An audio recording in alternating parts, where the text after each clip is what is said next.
Hello, everyone, and welcome to the Iron Canon Podcast, your home on the Star Wars Underworld Podcast Network for in-depth discussion on the lore, the canon, and the whole High Republic and the whole canon of the galaxy far, far away. I'm mixing up my words, but my name is Matthew, and I'm coming to you from the Underworld North studio here in Toronto, Ontario, Canada. As always, more or less, always, we're taking a break next week. I'm joined across the continent by your friend and mine, Mr. Joel Davis. Joel, how are you doing this week? I am doing great. I'm feeling good, and I'm ready to talk some Star Wars. There we go. Is that what we do? We talk Star Wars here. That's true. We talk That's Star Wars. true. This week Wait, we're wait, talking. we don't talk about Star Trek? Sometimes we talk about Star Trek. Sometimes we talk about Marvel. It's a Star Wars podcast. This week we're looking back on another packed year for Star Wars in 2023 across all media. It began with the Bad Batch season 2. It's coming to an end with an epic close with the Dark Droids crossover event next week. Saw the end of High Republic Phase 2 and the start of Phase 3. Took us to London for a celebration. Took me to New York for New York Comic Con. I got swept up in a pair of historic Hollywood labor disputes. Oh, yeah, it also featured that Space Wizard show and a Mando up with Jack Black and Lizzo. Who knew? What a run. What a run. Let's get some plugs out of the way. Welcome, everyone, to watching this, checking this out. We are on Twitter, Instagram, and Threads at Iron Canon Pod, EYEONCANONPOD. Here on the Star Wars Underworld YouTube channel specifically, we have YouTube memberships and super chats. So we'll try and get as many comments as possible. But if you happen to give us a super chat, then we will make sure to get to it. Also, the Star Wars Underworld Discord server link, minty fresh link in the description below. Chatting all things Star Wars, all things everything else. Why not?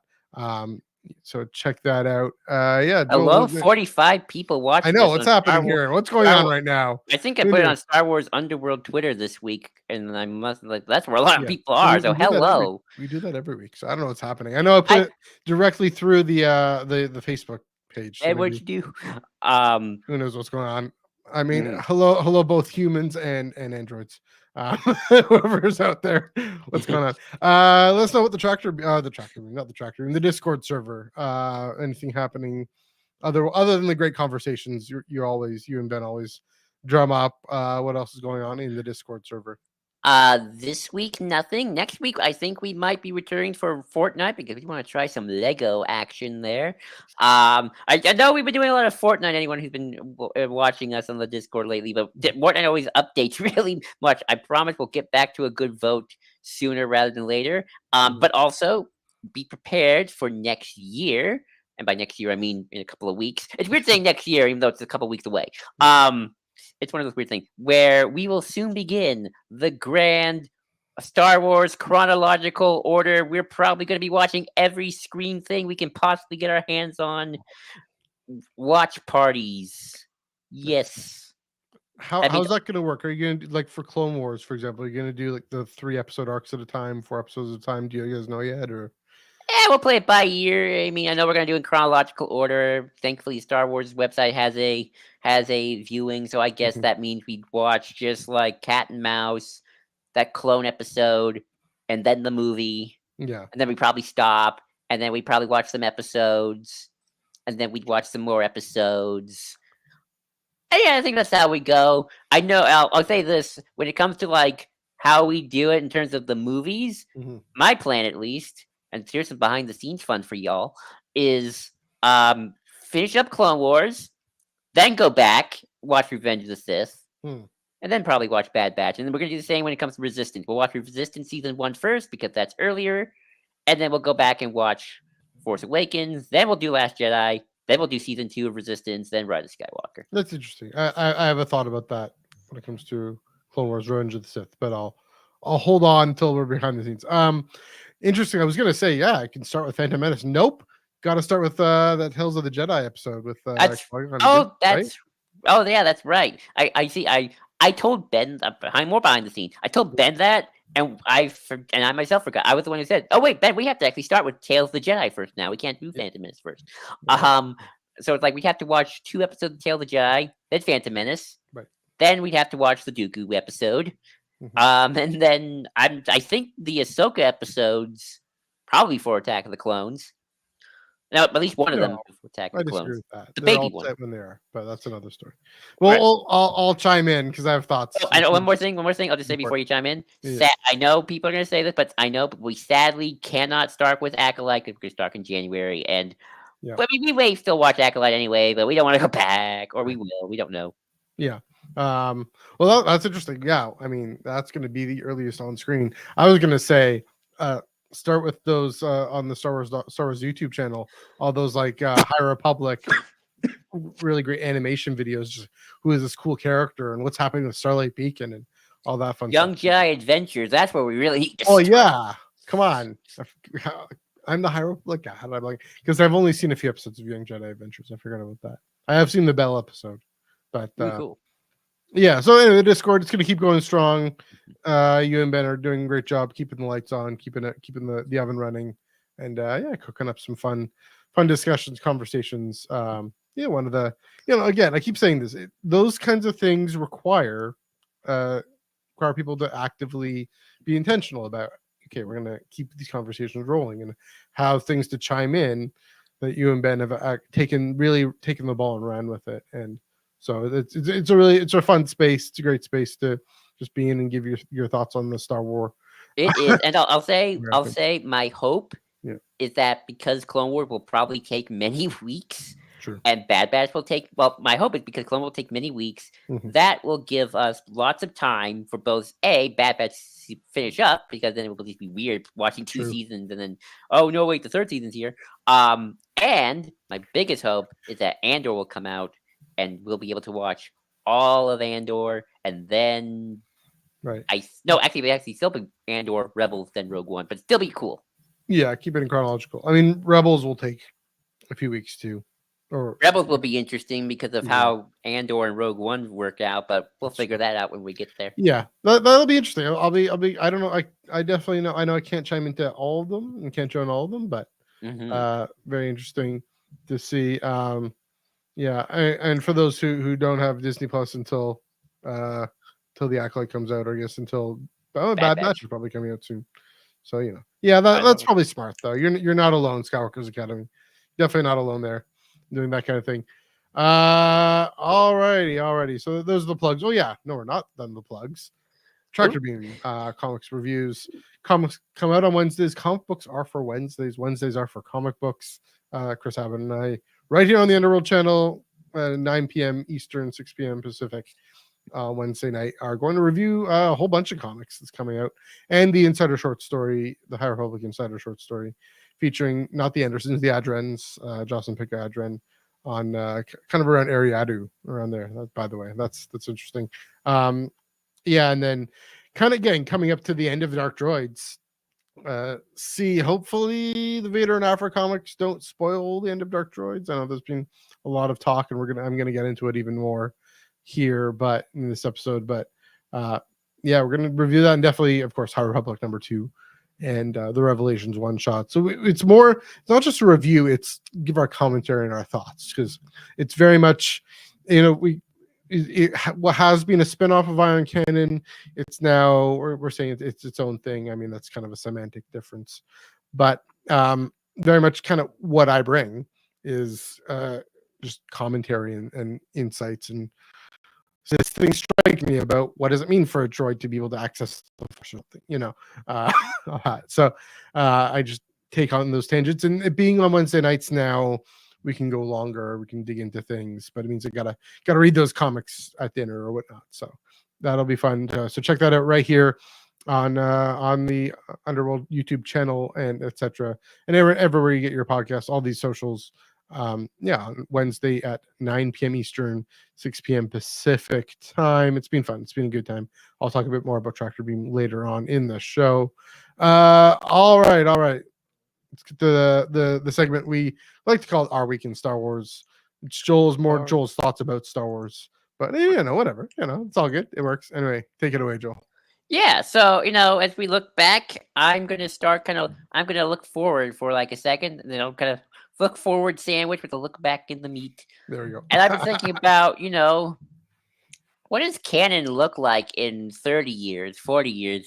when we're all even older now and Mhm. sadder. I'm sad. But what I mean by that is, you know, Star Wars is unique, unlike say DC or even well, actually Marvel is actually kind of like this too. At least the comic side is, Mhm. where Star Wars only has rebooted once in its entire history. Truly, they didn't when prequels came out, they didn't reboot Legends. Like, nah, we're just gonna continue it. And, if the Mhm. Thrawn trilogy said clones were the bad guys, we're just gonna ignore it and just say, yeah, Thrawn happened, and we'll just ignore those details. It wasn't until 2012 where they decided, okay, now we have to truly reboot because the whole just foundation won't work out. So we've had 10 years in the first decade, or more in the first decade. And we had a growing canon, kind of based off cultural trends of cinematic universes and movies and whatnot. But what does 40 years look like down the road? I mean, yeah, Star Wars got 26,000 years of history, but people always say let's recast Luke, Han, and Leia, and that's a debate to be had among the fans, and whether or not that will happen or not, who knows? But people Mhm. say that because they want that Return of the Jedi story, and I want it too. Don't get me wrong. What's stopping them from doing a New Hope story? Was this see a series in the post New Hope series with Luke, Han, and Leia? Really, like people probably would love to see that as well as moving forward and back. But everyone's going to want to still do a Darth Vader every now and then, a Yoda, a classic character, as well as make new characters. Even Star Trek, I think Star Trek weirdly is kind of a place to look because outside the Abrams movies, which kind of does the different dimension thing, Mhm. I isn't it true that the shows on right now are technically in the Prime? Yeah, they Yeah, are. they're in Prime The universe, shows, it's not like there are the comics and novels, but right? it isn't as much of a concern that they're only tie-ins. They're pure tie-ins Right, but the in shows are between. still in the Prime Yeah, universe, adding new things. Spock having a half human sister now. yeah, a fully That human. She's fully human, but she's feel been raised by his parents. fully human sister raised by Yeah, his parents. That's she's kind of like the Ahsoka. It's like, oh, we never heard of her until just now, but yeah, that's true actually.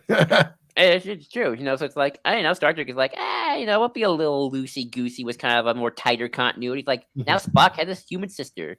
Cool. Why not?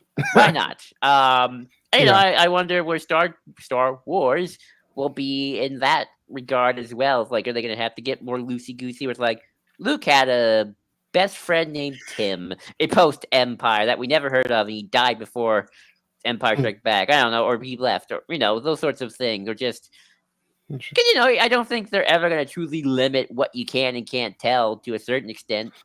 So yeah, I mean, Mhm. I am curious what Star Wars storytelling looks in 30 years if they don't do another reboot, because I think you only Right. got that one shot because Legends was so unique in terms of how that all worked out.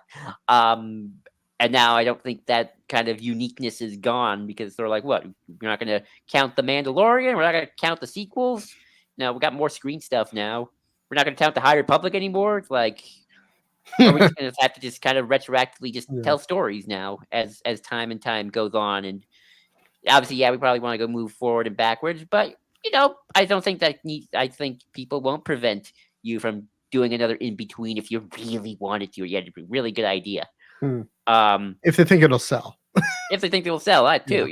Yeah. So yeah, that's just kind of my thoughts of looking to the future, but like the far, far future when we're Yeah. really, really old and this franchise has been going on forever. Yeah. I mean, I hope they have some inkling of a plan of what to do because it is definitely going to fill out quite extensively. At least, I mean, the Skywalker saga. If you include paper, well, there are areas that are just not filled out at all yet, even in paper, right? I mean, Oh a yeah. few weeks ago you mentioned between Phantom Menace and Attack of the Clones Mhm. that isn't filled out. There are some aspects, some characters' stories.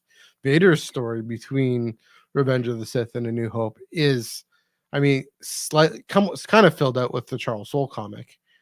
That period between New Hope and Return of the Jedi in the original trilogy, that's been filled out largely with comics. Um, the thing about comics is, yeah, I mean, that's the question. If you in 30 years, if they want to do a Luke, Han, and Leia series, they're just going to have to say that the comics are. They're going to have to figure out some sort of other classification for the comics, or who knows what, or Well, I'll there's say that this. question, or just the right, they're just going to give up entirely, or something like Yeah. that. But well, who knows? I mean, that's a good question.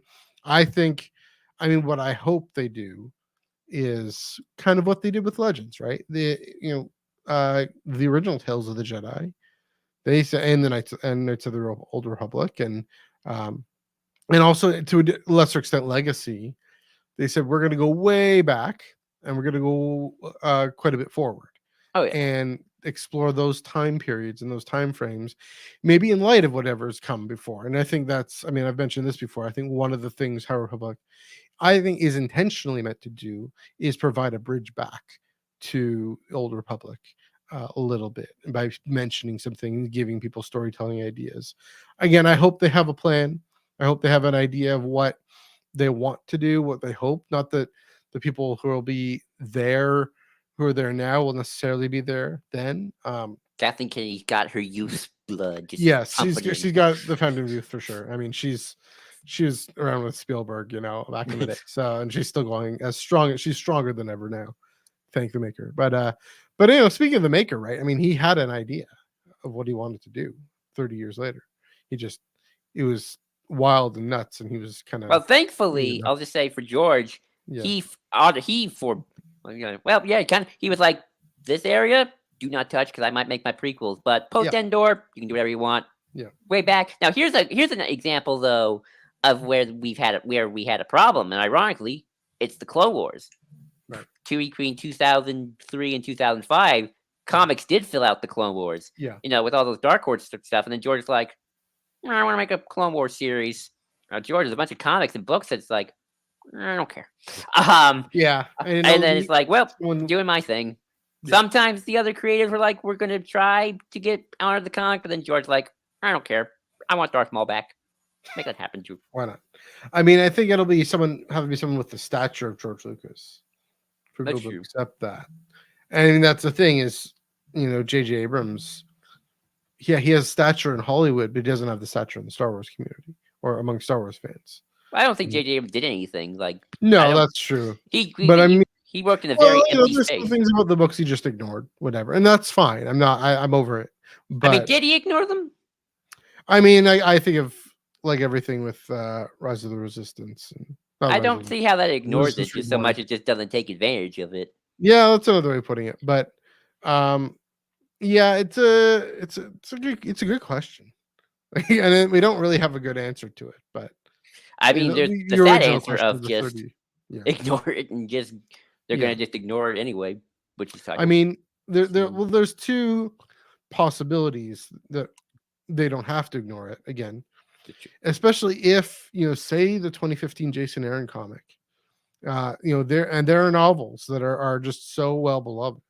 There are novels now that came out, I think especially Lost Stars and to even to an extent Bloodline.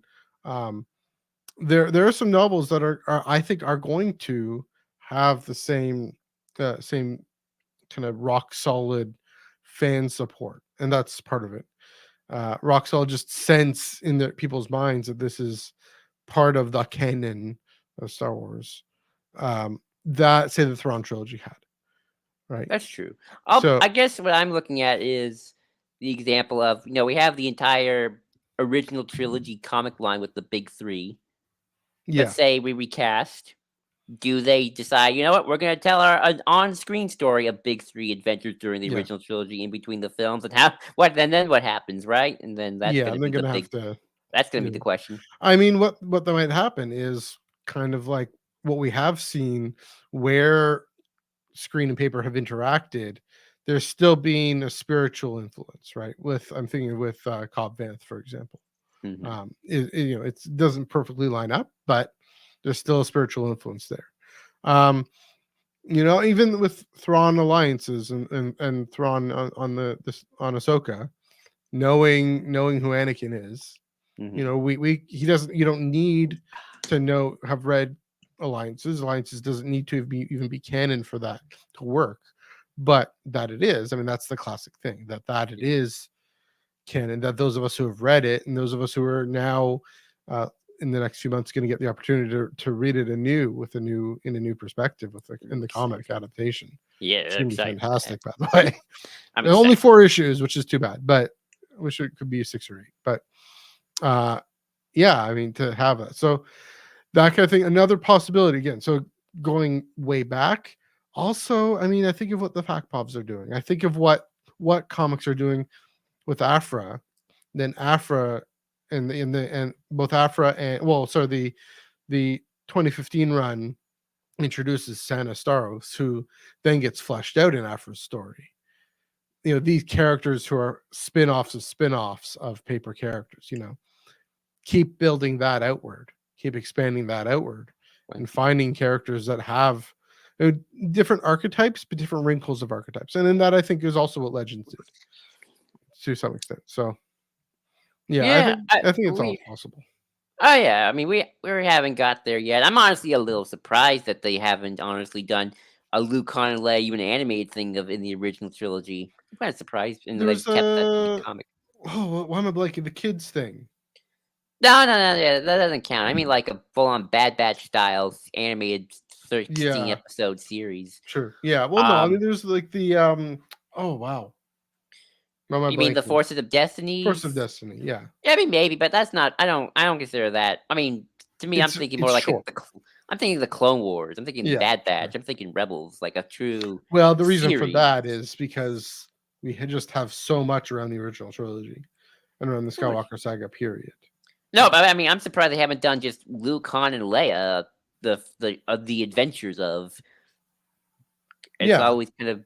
I'm not like. I think they're waiting. I mean, yeah, and that's what that's what I'm curious about, especially if it's set during the actual original trilogy when we have we have 3 comic book lines of those stories already. So that will be very interesting if that ever happens, and it's like the Clone Wars all over again for Legends fans.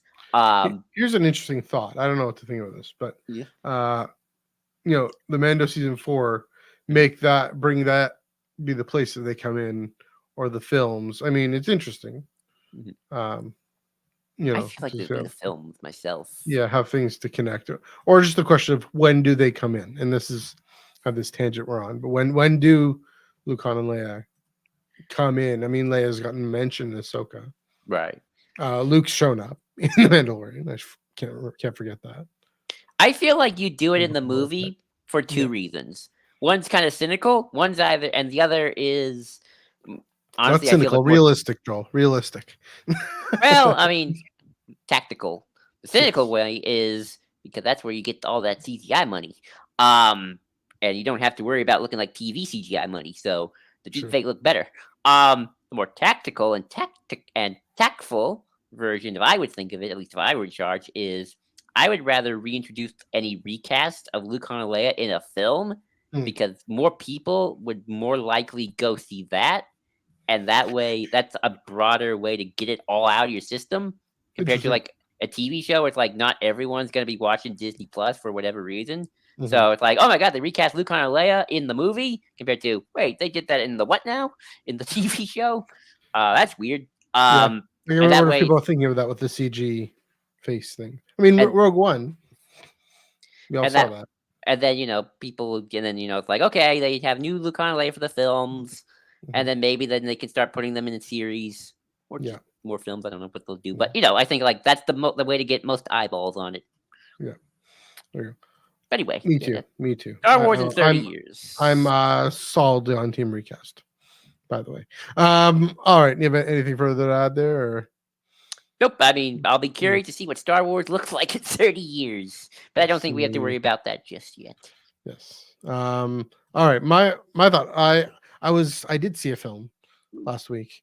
I did go to the theater in December to see a film, and it was the Hunger Games prequel, and I mean it wasn't that spoiler. I enjoyed it. It was pretty interesting, pretty cool to look back and to see how did the Snow character develop? Where did he come from? At the end of the credits, I thought, okay, so Lucino in Plagueis, he has Palpatine the psychopath, and that's his rise, right? He just actually doesn't care.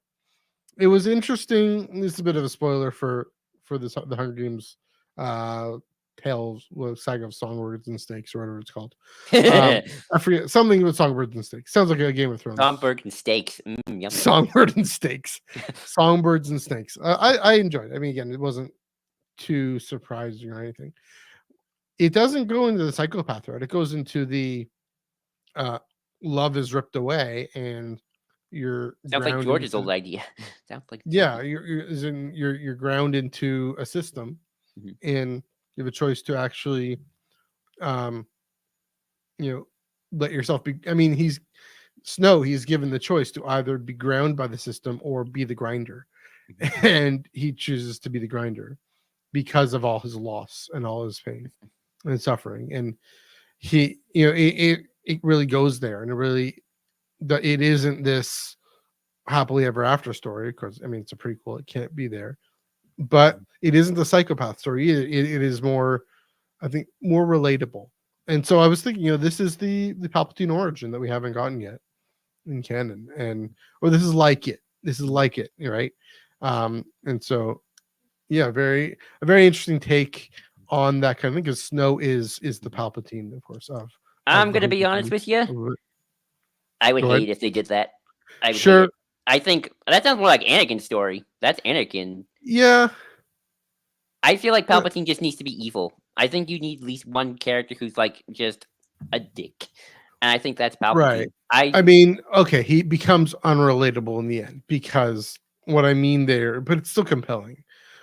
What I mean is, at least understandable, at least there, but also you're rooting for him.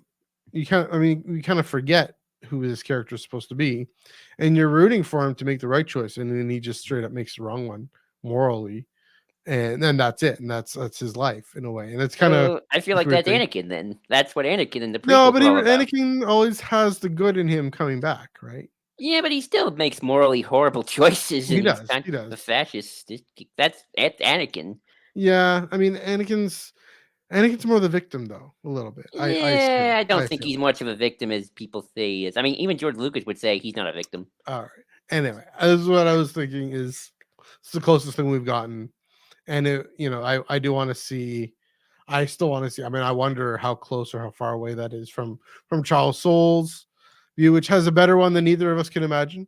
I just think even if Charles Soule had the idea, it's a bad idea. I just legit think that's a fundamentally bad idea for Palpatine. I wonder. Yeah, I mean, I wonder who. I wonder what his idea is, because maybe it is more nuanced than what I'm presenting. It's definitely whet my thirst for something about Palpatine, and I guess that's the risk. Let me finish. I guess that raises the risk. Then is you tell a Palpatine story. Yeah, I mean, it's almost. Well, that's the thing with Darth Plagueis, is right. It's oh shoot, House of Cards, where you actually start to cheer for the bad guy a little bit. And I guess that's the thing with Hunger Games. We could have actually, I mean, we do end up cheering for Snow. We end up cheering for him for good reasons, and wanting he's the like the guide for the person in the Hunger Games. Right. Yeah, but again, it was it's whetting my appetite, and to see, okay, here's the thing. Okay, so there's the potential for the Vader story, for it to mirror the Vader story, which I agree we don't want. There's the potential for it to be the Lucino Plagueis story, which I loved at the time, but I think there might be something more nuanced and more complicated than, I mean, we don't get much time with him on Naboo, is also the case, right? We don't get much of a origin But does story. Palpatine need nuance? Does he need it? I don't think he does. I think he works just as an evil character. He's Satan. Sure, but Satan has an interesting story. That's true, but I mean, I guess Lucifer has an interesting story. I don't know. There's just something. I think Palpatine just works best as just the He's a plot psychopath. device. Sure. The psychotic evil person who enjoys killing, and he gets glee. He's the Joker, the good versions of Joker, not the kind of crappy versions we get. So the Mark Hamill Joker. All right. Yeah, Mark Hamill Joker, Tom King, all like he enjoys being the bad guy. All right. Well, we're not going to agree on this one again, but that's okay. I mean, I definitely would trust Charles Soule, whatever he has planned. I wouldn't do Might. this one. I don't again. It might All right, not be this. It might be that's true. something else entirely. Oh, he does It actually got might a be pretty more good closer to the Palpatine. Lucino, but more the same kind of political machinations. But again, with the Lucino, he's younger, or we only get a glimpse of it, and then he moves on. He kills his family, joins Plagueis, and that's the end of it. Um, I want to know a little bit more, and that's the thing is uncovering all these corners. That's the thing. We get this 30-year thing we have. I just see Hypothetically, Palpatine as the Omen kid. He was kind of always a creepy little kid growing up and just like killing rabbits when he right? was I mean, younger. that's kind of the psychopath Yeah. kind of thing in the brain, or it could be a way of exploring psychopathy. You're gonna need a But good writer for that, but I would yeah, agree that'd be interesting. yeah. There we go. Yeah, we got some more comics from Skywalker's Academy. Yeah, I mean uh, the Sith are unredeemable, and that's the thing is Anakin shows the limits of that, but also I mean Palpatine is in the stories we have, he is the plot device, if you will. That Anakin is more the intriguing. Vader's the more intriguing villain because we know he's Anakin and Luke's father. Yeah. I wouldn't say But, all Sith are irredeemable because we haven't seen a lot of Sith outside of Palpatine, and I feel like Palpatine is yeah. like the weird Mm. exception to the rule of Sith. And we have Ventress, who isn't a Sith, but she is Yeah, redeemed.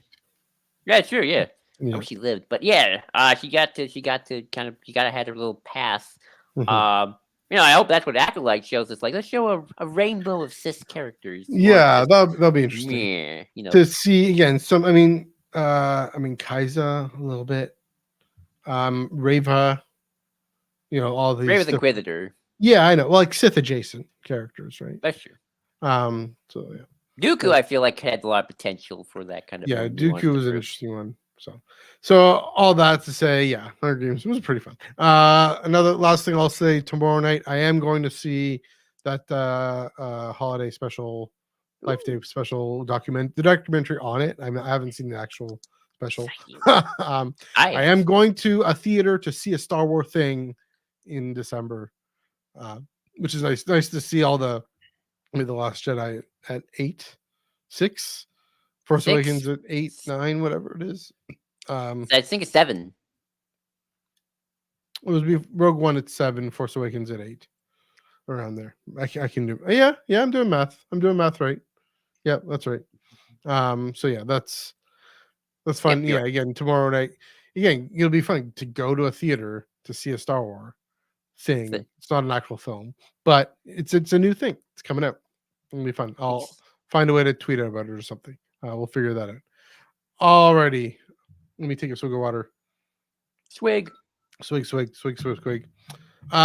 that's looking ahead. Let's look back. Star Wars in 2023. Take it away, Joel. Yeah, 2023. What a year. What a year indeed. I feel like we lost a year. I feel like we had like a half a year where it's like everything up to Celebration, and then the strike happened, and then there's like a black void, and then now.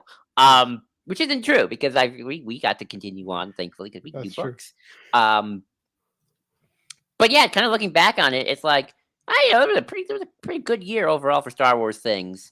We got, obviously, we got shows and we got a lot of books, High Republic. So yeah, let's just do like what is our big paper canon highlight. Let's just start with novels. So no comics just yet. Want to try to keep this as. Although I do say books plus because we're lumping High Republic together, but okay. I mean, I think my big book for this year though was, if I remember correctly, Rise of the Red Blade. Yeah. That's my favorite this year for sure.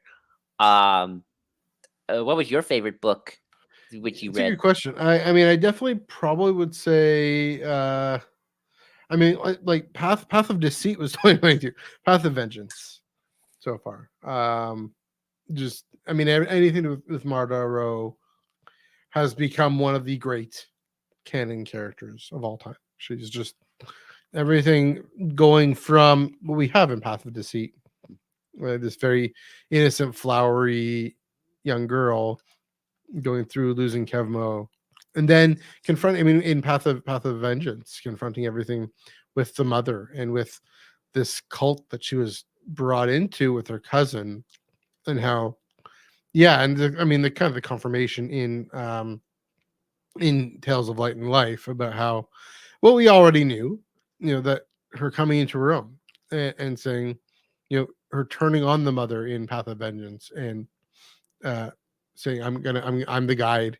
I'm going to this planet and discovering the nameless, and having the rod of daybreak and the rod of power, or whatever it's called. Yeah, and that gets all complicated with the rods, but yeah, it was, yeah. I mean, Martiro herself, and therefore Path of Vengeance completing her story, and Path of Vengeance and the Tales of Light and Life short story, completing her arc, completing her story. Hopefully not. I mean, I think I'm almost done. I have Darkness. I do suspect she comes back to haunt her grandson here, but confirming that she actually is, that she is the mother of the Nile. And that's even in the beginning of Eye of Darkness, she's called the mother of the Nile. And Markian says, this guy says, grandma, yeah, mother of the Nile. And so, yeah, and even just how she goes and finds another Evereni to mate with, to carry on the family line and the species line, the species survival, and all these things wrapped up in her motivations to preserve her species, and how that then will reverberate into phase 3. I'm excited for. I'm excited for all that. So yeah, Path of Vengeance would be mine because of Marta. Joel, feel free to talk about Rise of Red Blade. What made that your highlight, your book highlight for you? I think it was the most unique because it's one of those. I think the standalones are always the most unique out of the when the ongoing series gets like, oh, okay, we can just really focus in on this one thing and kind of not have to worry about, we got to step this, we got to reference that. We're part of this ongoing narrative thing. So there's that. So there was that. I think it was just cool to really get an insight of like an Inquisitor. With the main character whose name escapes me right now. Say it's my favorite, I forget. Well, I'm terrible with names.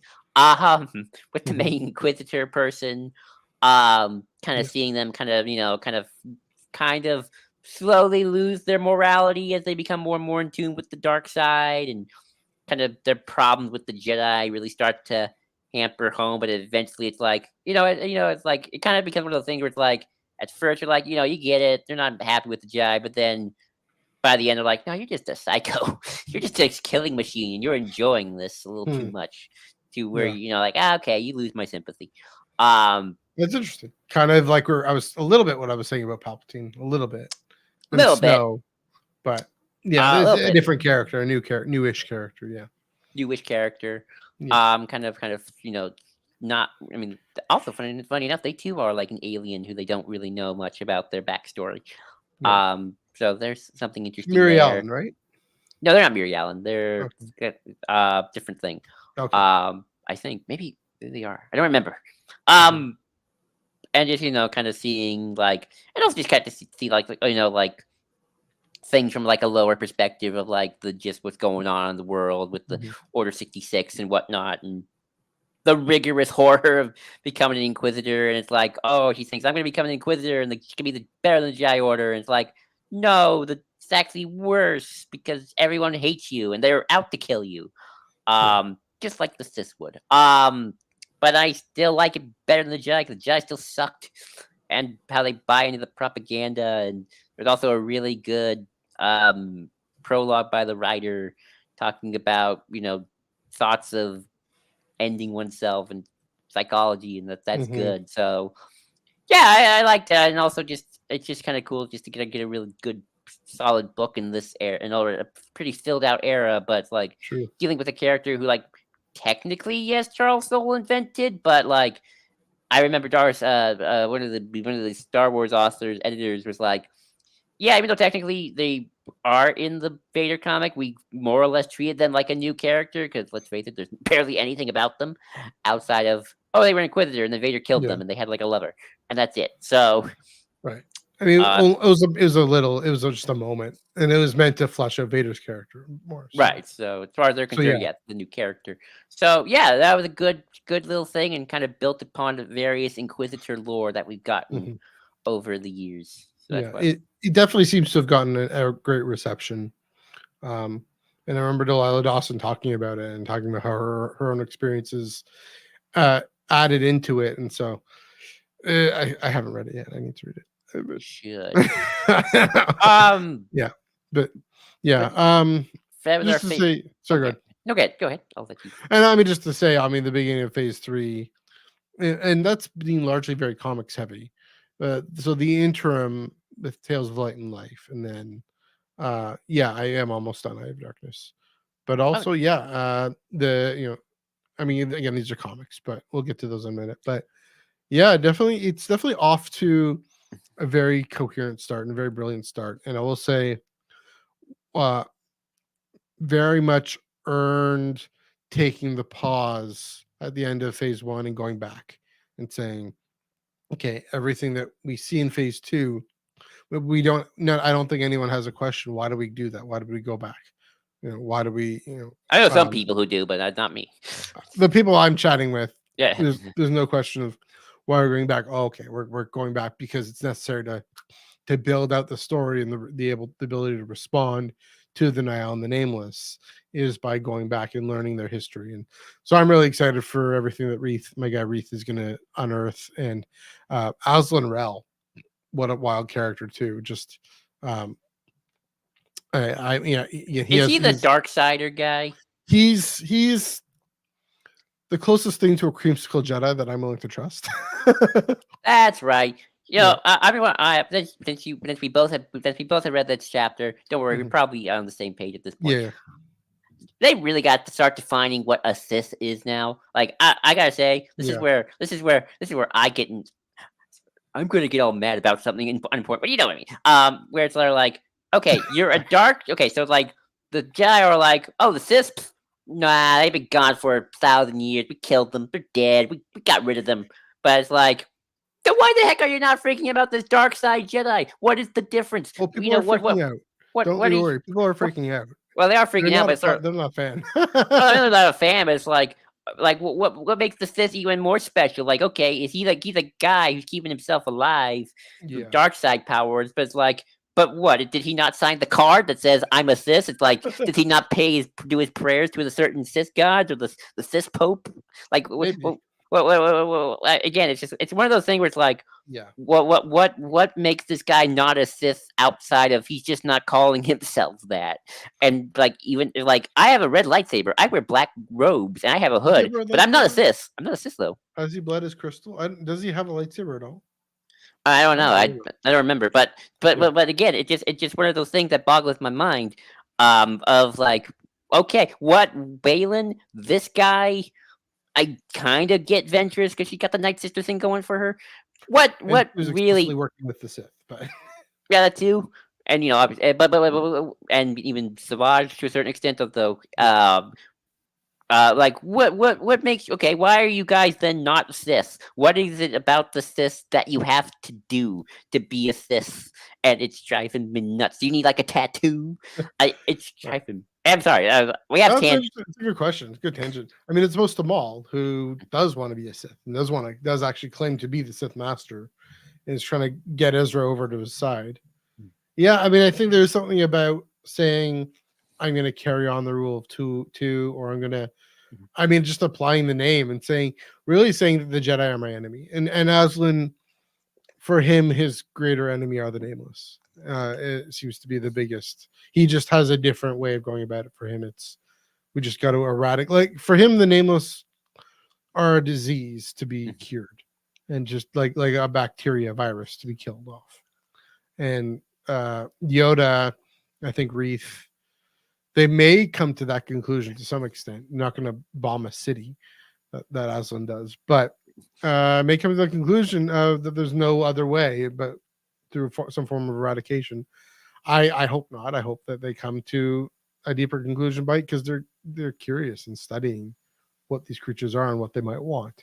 Excuse me. And so Yeah, but it's a good question with Azunrel. I'll It's a good, say yeah, there's also something Legends had as well, but at least Legends I could kind of buy as like, yeah, it's sort of a legacy thing where they're like, it's not like it's like because the Sith always are thinking about the original Jedi who got booted out because they true. studied the dark side, and they're like, no, we are the descendants, metaphorical descendants, mind you, sometimes actually bloodline descendants Yeah, of the ancient Jedi who dared to dream, and we honor them, and we have this long culture, and rule of two. We've been, even before the rule of two, it's like we still honor them, and blah blah blah. While dark Jedi are just people who tap into the dark side, but they're not honoring the ancient our ancestors and whatnot. So I don't know. It's weird. I still don't quite understand I think what. they will. I mean, I wonder if the Acolyte is even gonna I hope so. do something.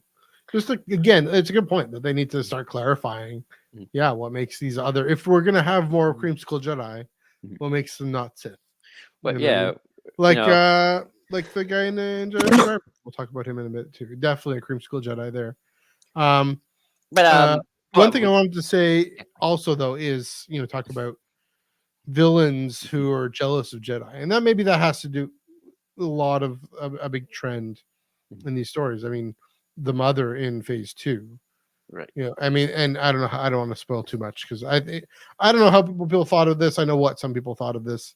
They didn't like what the origins of her motivations were, but Some people are petty. no, it was kind of odd. Yeah. Well, let's hope. If it was just that she's petty, that would be interesting. Have you read Path of Vengeance? I know the facts. I know the twist. Yeah. Okay. So that the mother is Olivia Zeveron's sister, and how Olivia was picked over her, Alicia, and how the childhood jealousy, which I kind of didn't mind. I kind of bought it, but I mean, it does bring up this kind of Sith like resentment of the Jedi. Aslan Rel doesn't seem to resent the Jedi. I mean, Balin doesn't necessarily seem to resent the Jedi. I mean, he has this interesting dialogue about how he misses what they stood for and what their ideals were. He just knew That they were never able to get there. that could be the big one Yeah. because, and then if you ever listen to my Tale of the Jedi review with my buddy Red, we actually Mhm. talked a little about this. Is that's the big thing about the Sith Yeah. is, the Sith, it's revenge of the Sith because it's not just revenge for getting wiped out and being reduced to two. Yeah. It's revenge for no, we tried to study the dark side Jedi 100,000 years ago, and you kicked us out. We're not Yeah. happy about this, and we still want our revenge against you. So it's like they're still reeling from that initial Yeah. 100,000, well, whatever, bajillion years thing. And, even Palpatine is like, oh, I wish I could have been there for that day. I would have kicked the Jedi butt. Right. And I think maybe that could be at Yeah. least one of the bigger ones. Because, like, look at the Let's see. Night Sisters. Like, she's with Obi-Wan, and obviously Obi-Wan, Mother Talzin, they're like, I don't know how I feel about you, but sorry about that sound. But it's like they're cordial, but like the Sith are like, no, the Jedi are our enemies. We must Yeah. defeat them because of what they did to us. How dare they? I So I mean, think it's that usually with the Path of the Open Hand, Mhm. given their origins with the mother. Right. It's a little bit of that, but then they also have folks like a younger Marta who are saying, yeah, they have this messed up, twisted philosophy, but still one Right. that you kind of understand and can empathize with a little bit of the Force must be free, and any Jedi use the Force, and so therefore they abuse the Force. Mhm. It is an interesting. I mean, that's the thing with the Path of the Open Hand. Again, all time great faction. I just forget even needing the Phase 3, just that we got, and this is at the end of 2022 also, but the fact that we got the Path of the Open Hand at all, I that's something I want to see more explored. Is just Oh. what they were thinking, what they were up to, all that. That's the whole thing. So yeah, that's all my take in books. Yeah, we kind of jumped ahead, but yeah, like I was gonna say, Phase 2 of High Republic, that was fun. I guess my spiel. I liked it a lot more, I think, than even Phase 1 to a certain extent of what I read. I like especially the adult novels. I feel like those were a lot more character driven, not just plot heavy. 1,000 things are happening, kind of like we got to Yeah, like focus on 4 characters. I especially like the Chancellor with Greylark and and her kid issues. That was fun. I love, of course, the path of this Path of Vengeance, Path of Deceit, with Marta and all that. So, yeah, it was a really Yeah. good phase. I wasn't phased, phased out by going back. So Have you finished phase 2? no, I had Darkness, so I'm gonna probably go back and finish that Yeah. later. But Yeah. yeah, I quite enjoyed it for what it was and had a lot of fun. So phase 2 was definitely a highlight of 2023 for sure. And just a bit of a plug. If you want like Chris Abbott and I did our phase 2 look back on his Star Raptor channel. Check that out. This was in a few months ago, actually. So, but check that out. Little shameless plug. Anyway, right. Before we leave the realm of books, I'll just say I did not read Crimson Climb or Return of the Jedi from a certain point of view. I have both of them, and I will read Crimson Climb next. Okay, well, you can tell me how it is, but yeah, I didn't get to those. You didn't get to Red Blade, so but yeah, I'm sure those are good and fun. So check those out, obviously. Like what I might do a few stories in the Fact Bob, then Crimson Climb, a few more stories in Fact Bob, then Rise of the Red Blade, and then High Republic comes back, and then we'll talk about future books in a minute, or not in a minute, in a while, but right, yeah. But so that's the year of books. Now we get to the year of comics. We have, of course, the Hidden Empire and Dark Droids, which is Dark Droids is about to finish out soon. I think is it this week? Next week. Next week. Okay, so next week, Dark Droids finishes out. Those were fun. Those were some fun times, or at least what I was able to get to, because my comic reading is always hectic. But yeah, it was nice. I remember, trying to think back again, memory bad. Especially with comics, it is tough. But yeah, I'm just trying to remember what happened this year, because again, the strike just kind of made me feel like void. Which probably shouldn't. It's like, if it could have been worse. Like one year void year. I think the big speculation over there was like, is Kira gonna die? Is Kira gonna die? Oh my god, they're gonna kill off Kira. And she didn't. She got to live. Hooray! Spoilers, but it's been a while. But she got to live. Hooray!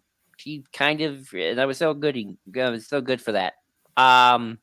So happy for that. It was fun, kind of seeing the Underworld get kind of explored. The Great Underworld War that might be explored even in more depths. Hopefully with Outlaws maybe next year. I'm not sure if that game comes out next year. Hopefully, but that's going to be exciting. We'll get there in a minute too. We'll get there in a second, but but that's exciting because it's something that I wish the comics would do in general, especially because I'm always advocating for maybe we could cut the Lucan and Leia stuff and maybe just focus on new things, or even like, because I feel like you have. And I originally was like thinking of like saga, not saga. I think those terms get a little outdated after a while. Of like, okay, you have Lucan and Leia. They're like here. They're like up here in terms of like we're seeing the grand stage play out. And then with the Underworld stuff, I feel like you're like one tier lower. Like you kind of like, oh, you're hearing whispers of like, hey, there's this Luke Skywalker kid. He's really giving Darth Vader a run for his money. But like we got this Underworld shady stuff to deal with right now, so that's not important right now. Big galaxy, And I kind of like seeing kind of just. I kind of always like. I think I remember one tweet that was hilarious when Hidden Empire came out. It's like, you gotta wonder. It's like there's this cosmic war between the light side and the dark side, the Jedi and the Sith. And then these poor Underworld business people, it's like, oh, dang it, Palpatine, Jedi, like, you're ruining our business people. You're ruining our business. I know. It's like, we're just trying to run our crime syndicates, and yet the dying Jedi and Sith are fighting for the cosmic soul of the universe. We're just trying to make money here. We're trying to make money through it, bash some heads in. I know. Bashing heads in, and then it's like, oh, no, one of those Jedi weird wizard went mad, and now there's an evil empire. Dishonest credits. I know, but I know, but it's kind of funny. It's funny. It's like, Kira's like, oh, the Sith and the Jedi are constantly going back and forth, and it's like time for us to, maybe step up. And I like that kind of different angle of like, yeah, it's a big galaxy. Let's really play with that. It's not just all Jedi Sith all the time. There's the little guy and the little petty criminal guy. So, And then there's the bounty hunters, and they're doing their thing. Yeah, that was fun. And I really loved the final issue where Darth Vader and the Emperor come at the Amaxis station, which I always love seeing the Amaxis station. That's always been that's been something sprinkled out throughout canon. And then Palpatine just kind of coming in with all the blasters, going, "Ooh, this looks like fun!" And just gonna kick some butt. Let's just kick some Kira butt. And that was enjoyable. But yeah, Matthew, I rambled for a bit. Hidden Empire. Yeah, well, especially what Hidden Empire did so well was say, and Dark Droids did even better. But Hidden Empire did so well is say all of these different arcs, all the different stories, they stand on their own. They really hold up together, especially Afra and Bounty Hunters. Hidden Empire wasn't so much of a crossover itself, except for Afra was really was involved as a crossover. But in Bounty Hunters showing the underworld, but also the implications for the wider galaxy. I mean, the whole Kira saga, the whole Crimson saga, really brought things together in this wonderful way, and the way Star Wars at its best can, the way comics at its best can, like integrated canon can, how everything with the Afra and the Ascendant coming to a climax on the Amaxine station, because Kira is also trying to get this. It's not the Spark Eternal. It's the Formatic Cage.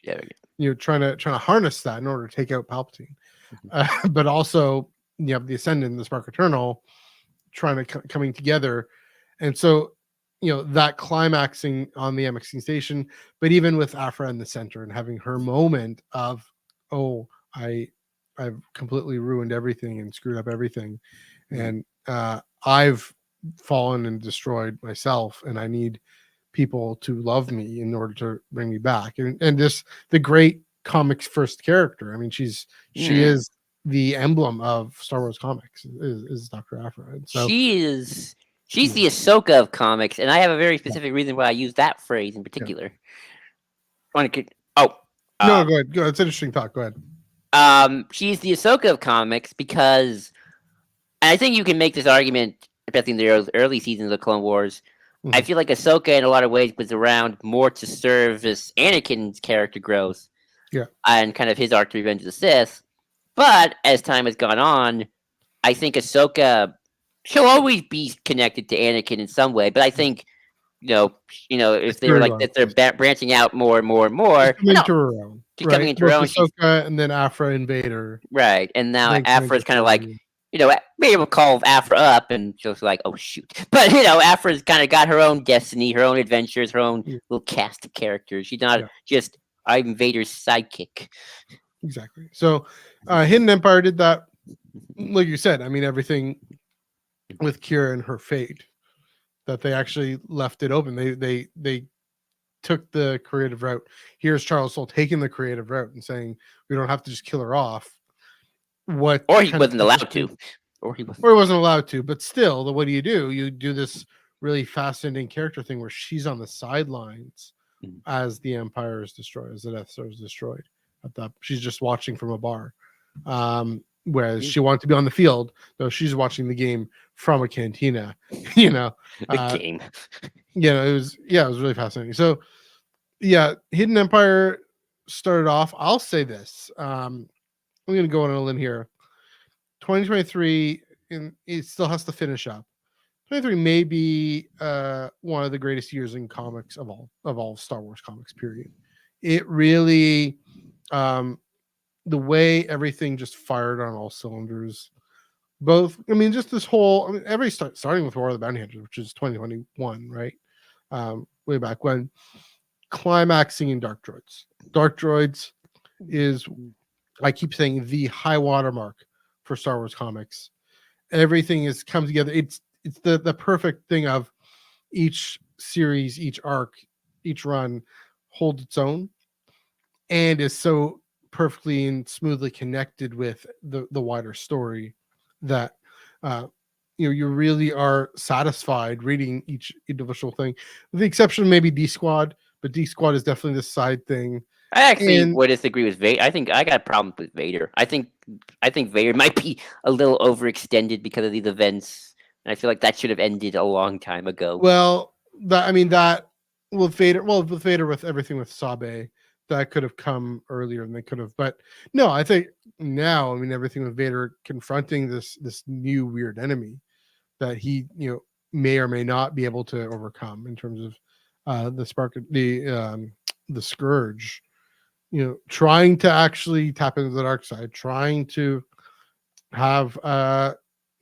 take on human flesh in a perverted way, not the Earth Yeah. Anakin way. But yeah, again, I mean, and that's another thing. The one thing to say, and I've said this multiple times on Tractor Beam, is I don't know I wonder what the version of comics in 2020 of the Dark Droids crossover is, if the release schedule was actually correct. And I really want to know the story of what happened, why Dark Droids #5, the flagship, is coming out at the end when it really needs to be coming out the beginning of December. That's what I said before. Because I don't know, do I want to read this Wednesday's comics thinking maybe it'll spoil things, maybe it won't. Probably not. But Palpatine lives. yes, the big spoiler there.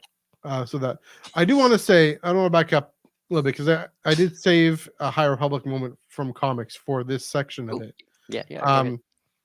And this isn't related to Dark Droids yet, but at all. But We're talking one of my comics. favorite moments in High Republic, one of my favorite moments in High Republic period, they'd come in the Kevin Scott Marvel comic just in January 2023, #4. That is set in and around the Battle of Jeddah. It's part of the Battle of Jeddah, but when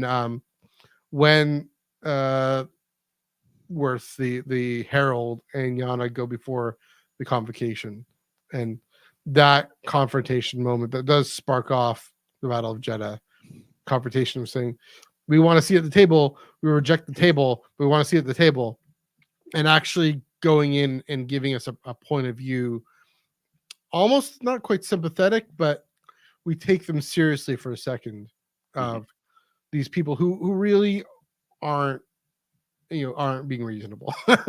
To say, we want to see at the table, we reject the table, but we want to see it at it anyway.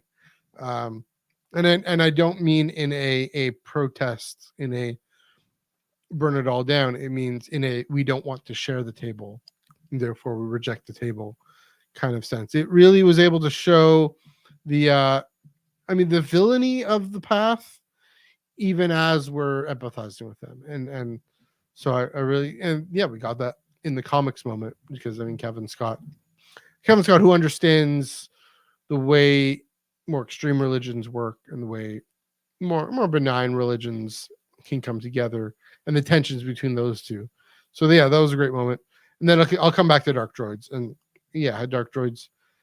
I mean, it was a real question of, why are we delaying the the movement into Return of the Jedi? Why are we stopping and backing off? And again, what they've done is told a really compelling story that does resolve a lot of the questions around the droids and around droid consciousness, droid identity, before then going into the events of Return of the Jedi. I do think, going back to your point about Vader, they do have to let that a bit of the Vader story be off to the side a little bit. The Luke story is off to the side a little bit. The ongoing comic is more about Lando and Lobot. That's why I think I like it more, quite frankly. If Right. I remember the Star Wars main line, it's like, oh, we're focused on Lando, so this is good. It's on Lando and Lobot, which makes sense because Lobot's a cyborg, and that's the cyborgs is the Scourge's way into trying to get at kind of more organic flesh and trying to embody that somehow. We'll find out more on Wednesday, just how with Domina Tag is the real target here, to see how far the Scourge has gotten with that. But yeah, I mean, I think they've done a good job not letting us worry about the Anakin Vader Luke thing. That, I mean, Greg Pocket did a lot of work at the beginning of his run Charles Soule, of course, did lots of work at beginning throughout his run, and of course the end of the Kieran Gillen run. But I mean, everything George Lucas sets up in Return of the Jedi. That again with Vader and Sabe, that needed to happen. It needed to happen earlier than it did, but it still happened earlier to make room for Dark Droids. And so I think it just shows a lot of really good foresight and planning overall. And again, the way Charles Soule is able to just oversee a team of creatives, let them do their thing, write their stories, and and harness their creativity. I don't know how much oversight he has necessarily, but also to connect this complex, interconnected story and tell it to us in a way that's very satisfying. I think this is where I actually, you brought some stuff now that stirred my head. I think this is where, in some way, this is where having a Vader ongoing kind of is a challenge, and where I think it's stumbled in places myself personally, because I think that's kind of been the one where it's like that to me is like I think has been hurt the most by these events, where the other ones I feel like have been fine. Because in the main line, you got other you can focus more on someone like a Lando than a Luke, because and not to say you can't do things with Luke. If we are doing things with Luke, I'm actually really excited for what's to come after Dark Droids. But with Lando, it's like okay, there's a few things we know what's going to happen to Lando in Return of the Jedi, but there's a lot we can tell. I think the problem with Vader, especially. Right? Oh yeah, and that's the exciting part. Yeah. But I think the problem with Vader, and it's more of a pacing issue, honestly, is that, and this is the problem all Star Wars that focuses on big characters have to deal with, even if you're telling them 30 years. I mean, Clone Wars had this this challenge. There we go. This challenge to deal with is this point of Vader's life is to get the beast part. We have the outcome already with Return of the Jedi that is set in stone. We have what came before with Empire. This is getting Vader from A to B. This is very much that sort of. And I think in some ways, I think it would have benefited more that, and maybe this is also just a scaling thing with all these crises going on, is maybe these crises aren't as big as we think they are, to allow Vader to just kind of do his own thing, maybe hear whispers or hear like, hey, there's this underworld war going on, and Vader's like, nah, I got my own thing to deal with. I got my own thing to deal with until the Emperor calls me. And what I would have done is like have Vader be more detached from the events going on, including Dark Droids, and just kind of doing his thing. And if you want Vader to be like in the actual event comics themselves, all the power to you. But I think that's the one that for me gels the hardest out of the rest, because like Vader's got all these other things going on, and I feel like it would have just been simpler to kind of just let Vader do his own thing, even if you have to end the Vader comic before the events are over. And just, it's like, if you want Vader, he'll show up in the event comics themselves, but the actual Vader run is kind of its own story. And you can kind of just let it be its own thing. And I feel like as it's tied into the events, I think that's where it's been hampered, and that's what makes me more excited when the events are over. And like, I feel like then we can get back to maybe some more just Vader doing his own thing kind of situation. I mean, that's the thing. Not. When the events are over, I mean, we're into Return of the Jedi. But that's too. I mean, or get to Return of the Jedi quicker. Like, I'll be honest, I feel like the Vader comic should have ended with Exegol, because I feel like that's when Vader's like, okay, Palpatine's all powerful, nothing I can do. I feel like that's what its natural ending was, but instead we extended it. The only thing I'll disagree there is Sabe is a link in the chain. That's true. Then I feel like it should have ended with Skeko Minor and Wat Tambor, right? And Joel Tambor. Or you make those stories before then Exegol's the final. Yeah, or the different sequencing there. I do see what you're saying for sure in terms of let Vader run take a break. That's it. Or have its own. I mean, that's the thing with Hidden Empire. They didn't worry about it really being a crossover. They let them do their own thing. I'm right. Everything with Skeko Minor and with it wasn't on Skeko Minor. It was with Joel Tambor. Right. But we're really with Sabe. All that, which was great. And the link in the chain, it's more directly tied into. I mean, her being Padme's handmaid and everything, Right. or tied into Return of the Jedi and the Return of Anakin. Yeah, I again, I see what you're saying there. Effectively, what the Vader comic was, more or less, was the Scourge infiltrating the Empire too, and how they're on the Executor and they take over this Imperial Star Destroyer, and Right. just maybe have it kind of. Greg Pak could still write it, but it kind of became a different title than a Vader comic, which again I didn't mind it. I liked it. Again, it's all more tied in, but I kind of do see what you're saying in terms of, especially right. How do you handle what I would call the main character of at least the George Lucas saga? Right. I think we're all agreed on that. How do you do that? How do you handle that without treading on everything George has set up and everything even Ahsoka was doing, and all that, and Kenobi, and et cetera, et cetera. So yeah, it's a good question. Again, I think the first bit before all this, everything with, even though there were flashbacks to Attack of the Clones, there was this is going back to 2020, flashbacks to Attack of the Clones, and then everything with Sabe. Yeah, that was again more connected, more linked in to where he's going. And then this Dark Droids thing. I mean, everything with Hidden Empire and the Formatic Cage. I mean, that's also part of Vader exploring the history of the Sith and the legacy of the Sith. And so it did fit in, it did tie in, at least logically made sense for him to be interested in what's happening there. It was just odd.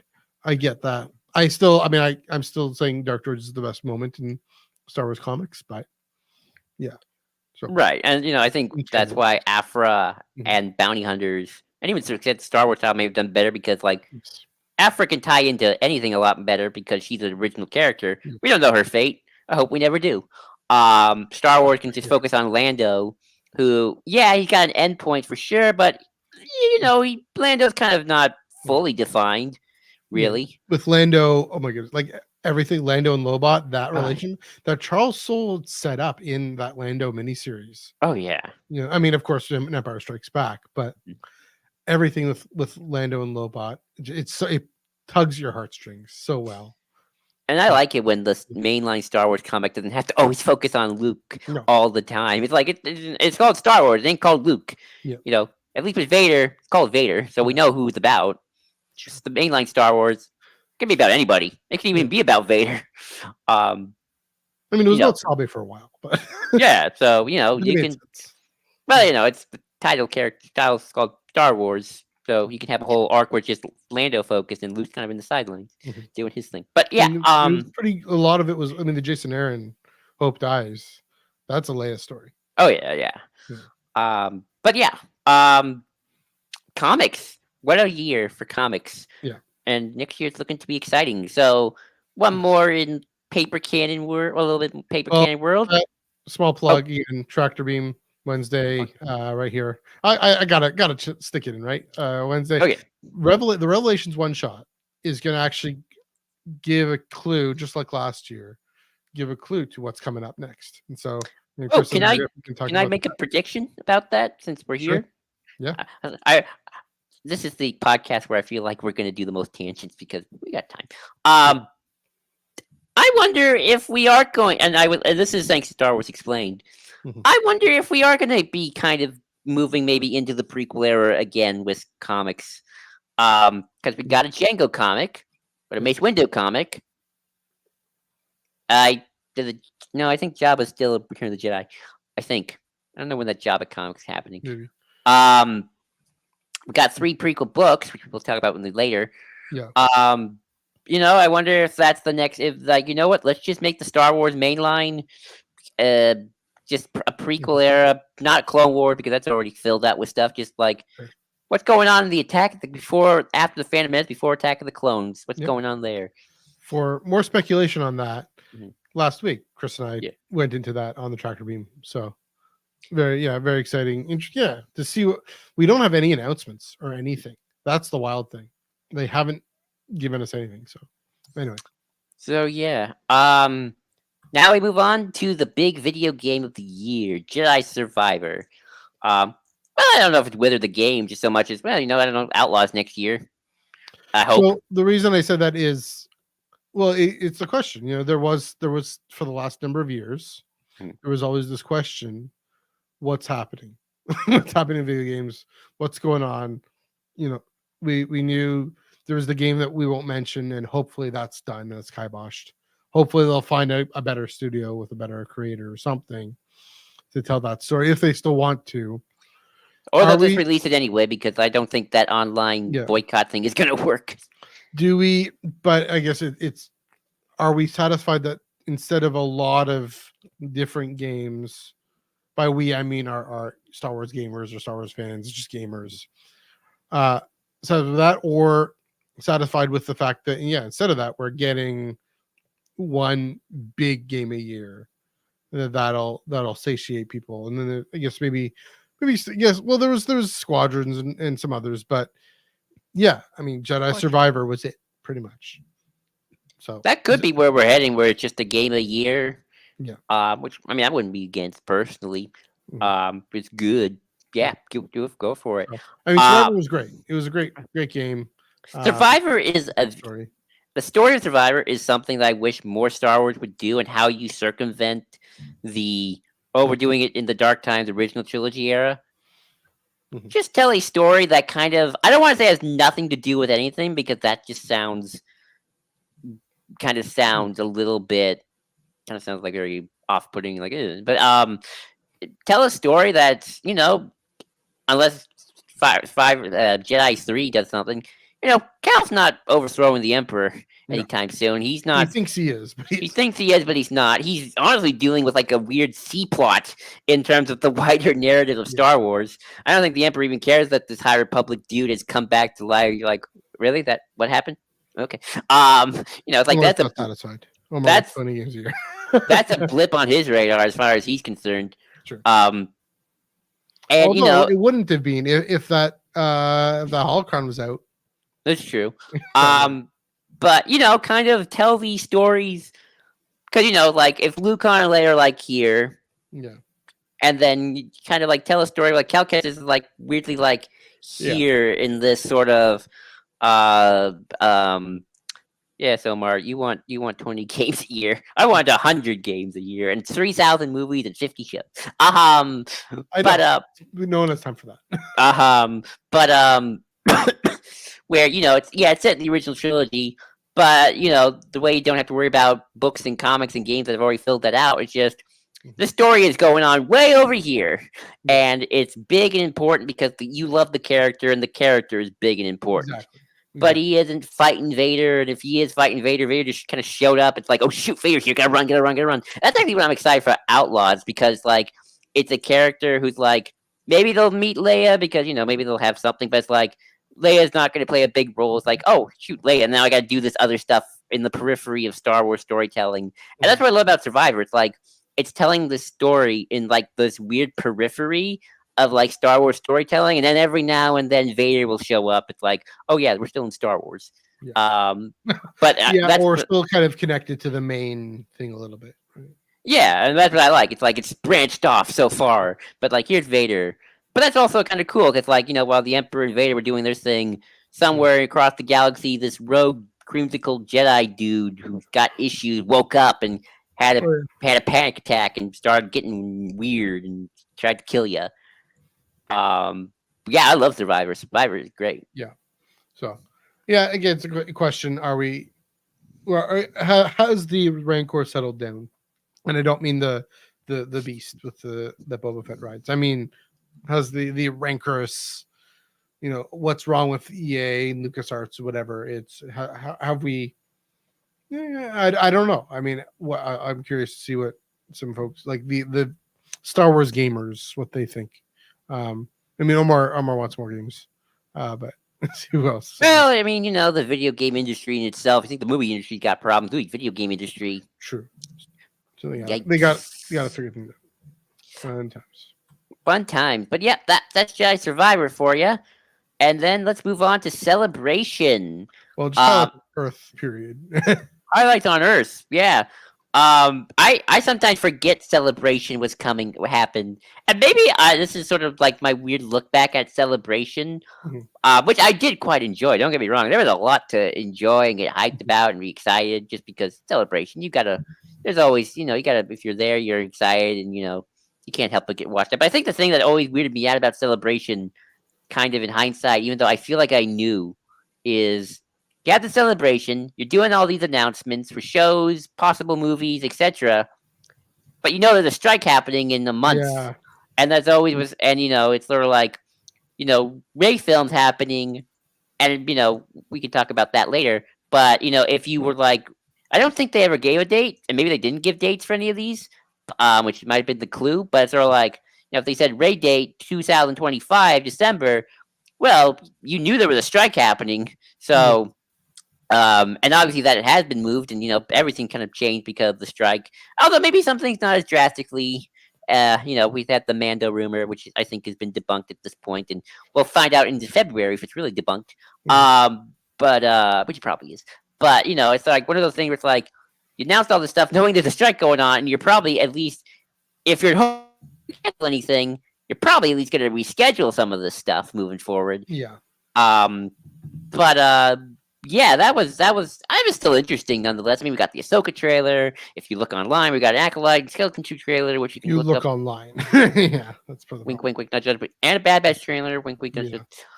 Of course, more High Republic stuff. We did find out a certain character is going to be in the Acolyte, which is exciting. Hooray! Vernestra. Yay! I'm excited. Hmm.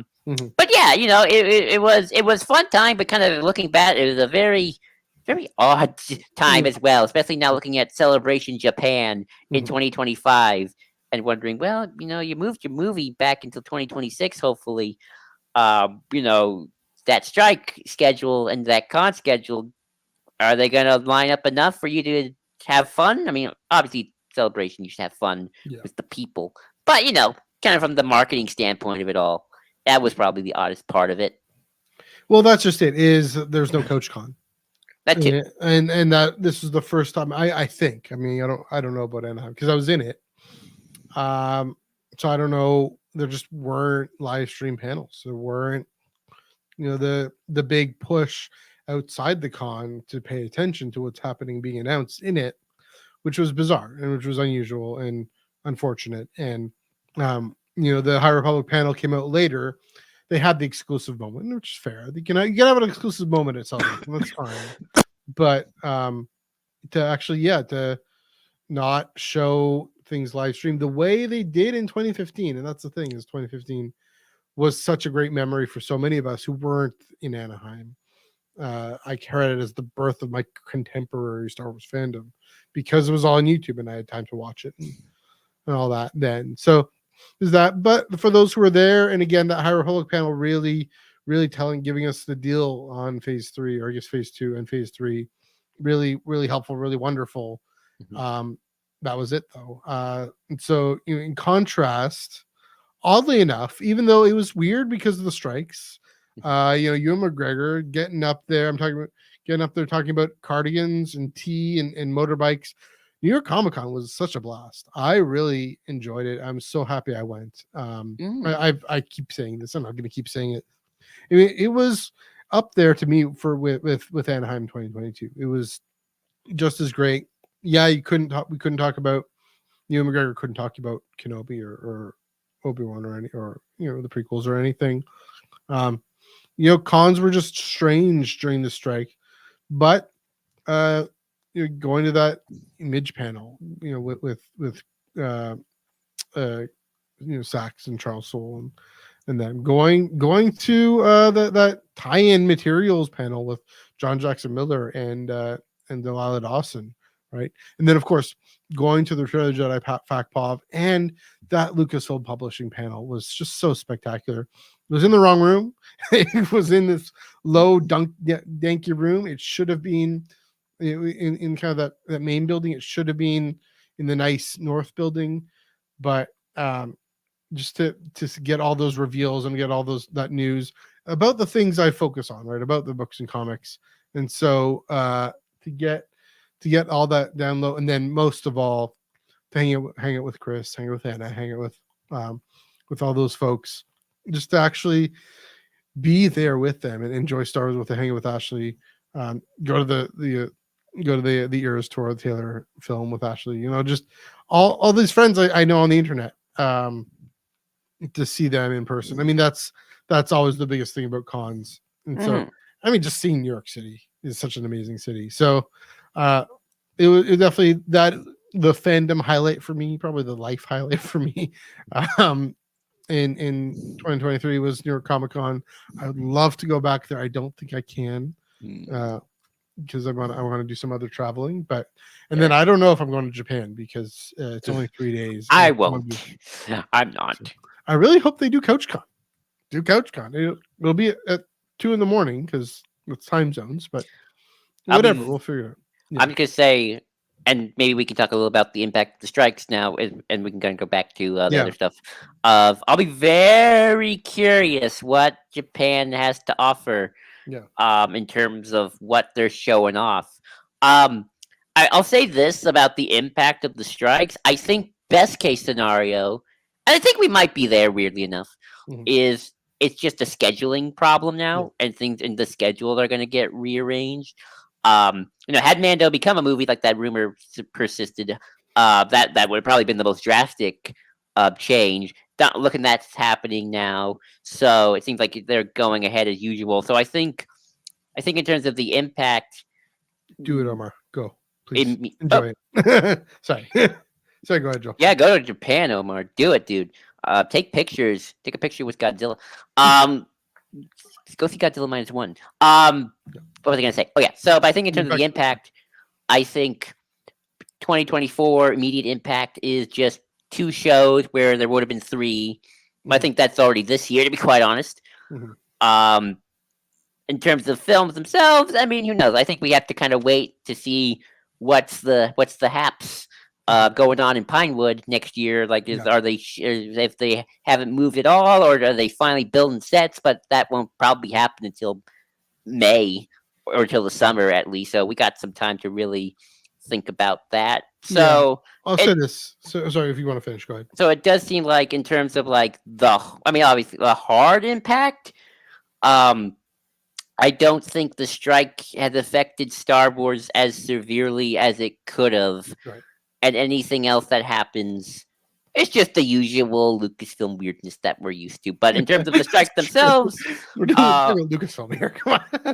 But in terms of the strikes themselves, like maybe being responsible for why this was canceled, this is changing, I don't think that's going to happen as badly or at all as maybe certain people would claim there would be. So I think it's just a matter of maybe we just get a little bit of less stuff, but 2024 might be a little less. But from what I hear, both Marvel and Star Wars, 2025 is looking pretty epic with it was Andor, Mando, and although Marvel has some other decisions to make now that their certain verdict came down, but that's a whole other shebang.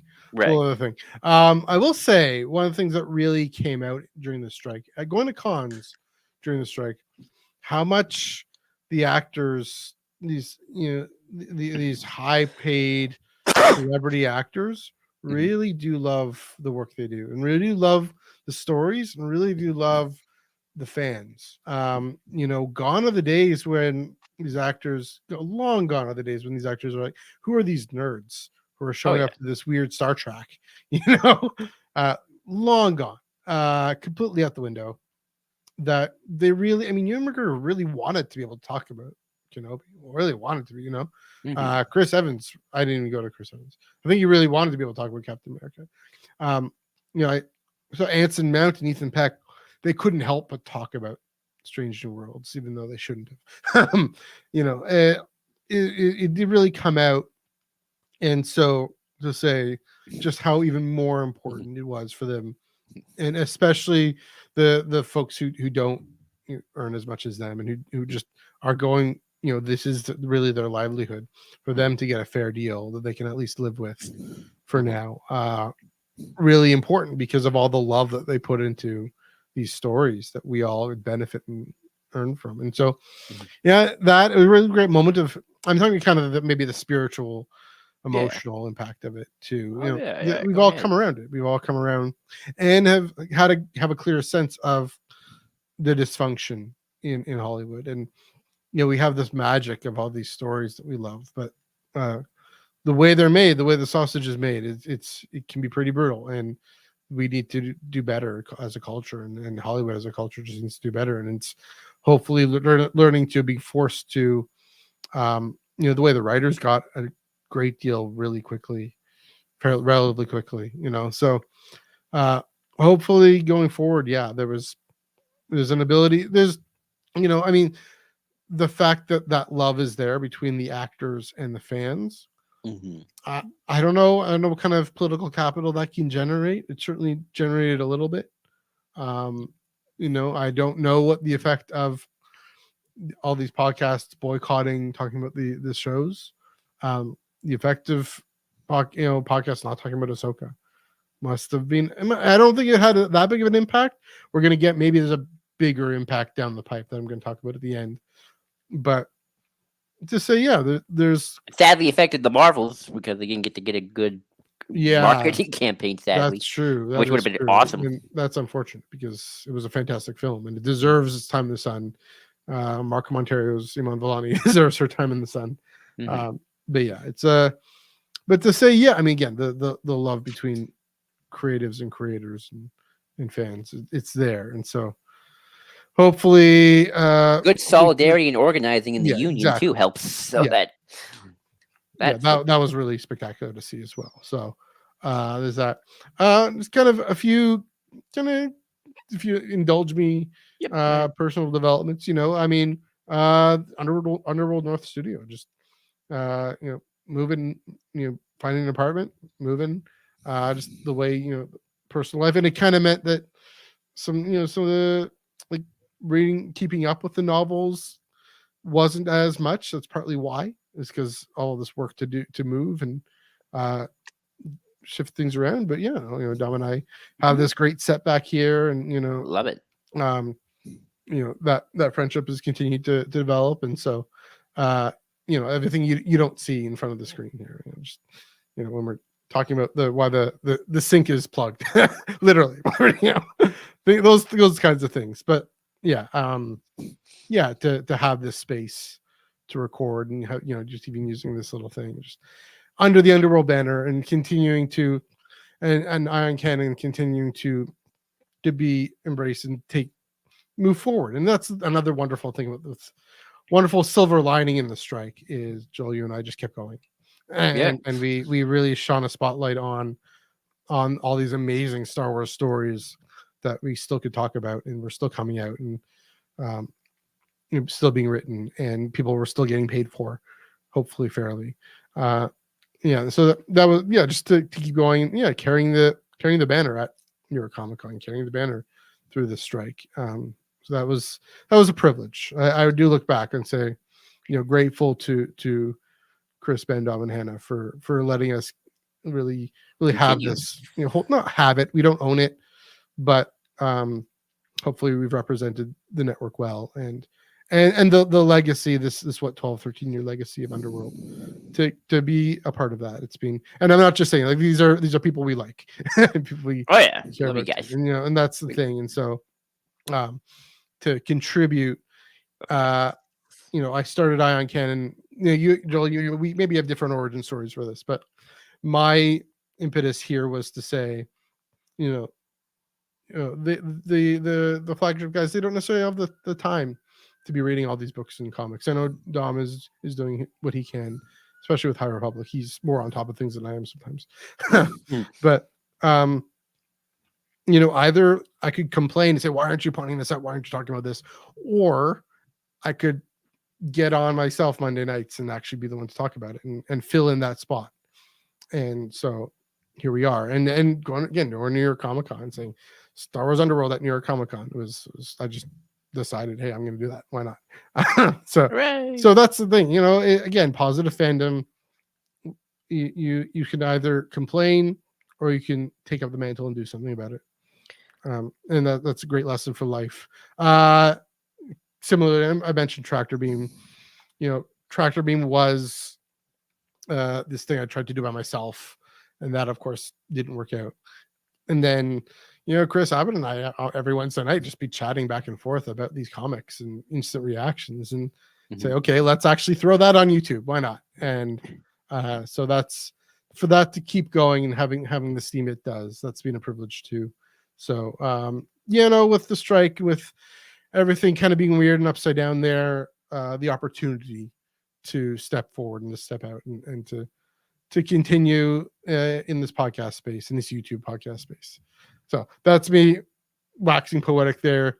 Life, some things off camera with life were really hard, really tough, but this was always a great place to come to and to just enjoy the galaxy far, far away. Yeah, I was really happy that we were able to do the podcast even after the strike, even though it was so hard to not talk about Ahsoka instant reaction. Although, I'll be honest, in hindsight, I'm kind of glad we didn't. There's something I have this weird thing where, like, I mean, I don't want to poo-poo anyone who does it. I kind of have this, like, I don't want to say dislike, that sounds harsh, but I'll just say dislike for now. It's like of speculation. I don't want to say like, oh, dare you speculate in front of fan theories and stuff, because we do it all the time. We've done it. No, really, yeah, that's too. But I mean, none of that. It's like I like talking about the season over talking about every individual episode sometimes. Right. Because sort of like, oh, where's it gonna go? Where's it gonna go? It's like, is this gonna happen? Again, I feel like it kind of dates it already, unless of course like it's a seasonal thing where it's like, oh, we didn't get the answer this season, so we'll wait till next season.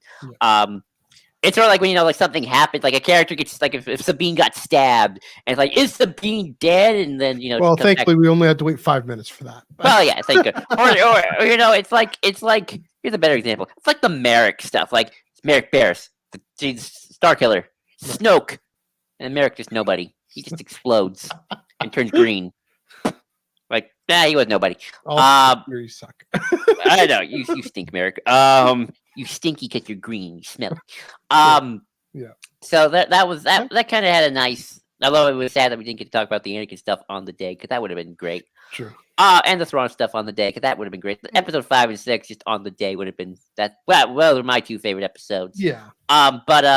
No, that I was really glad that we got to do the podcast even without the strike. I feel like that would just eaten up my months, because it was a long summer of waiting for the strike to be over.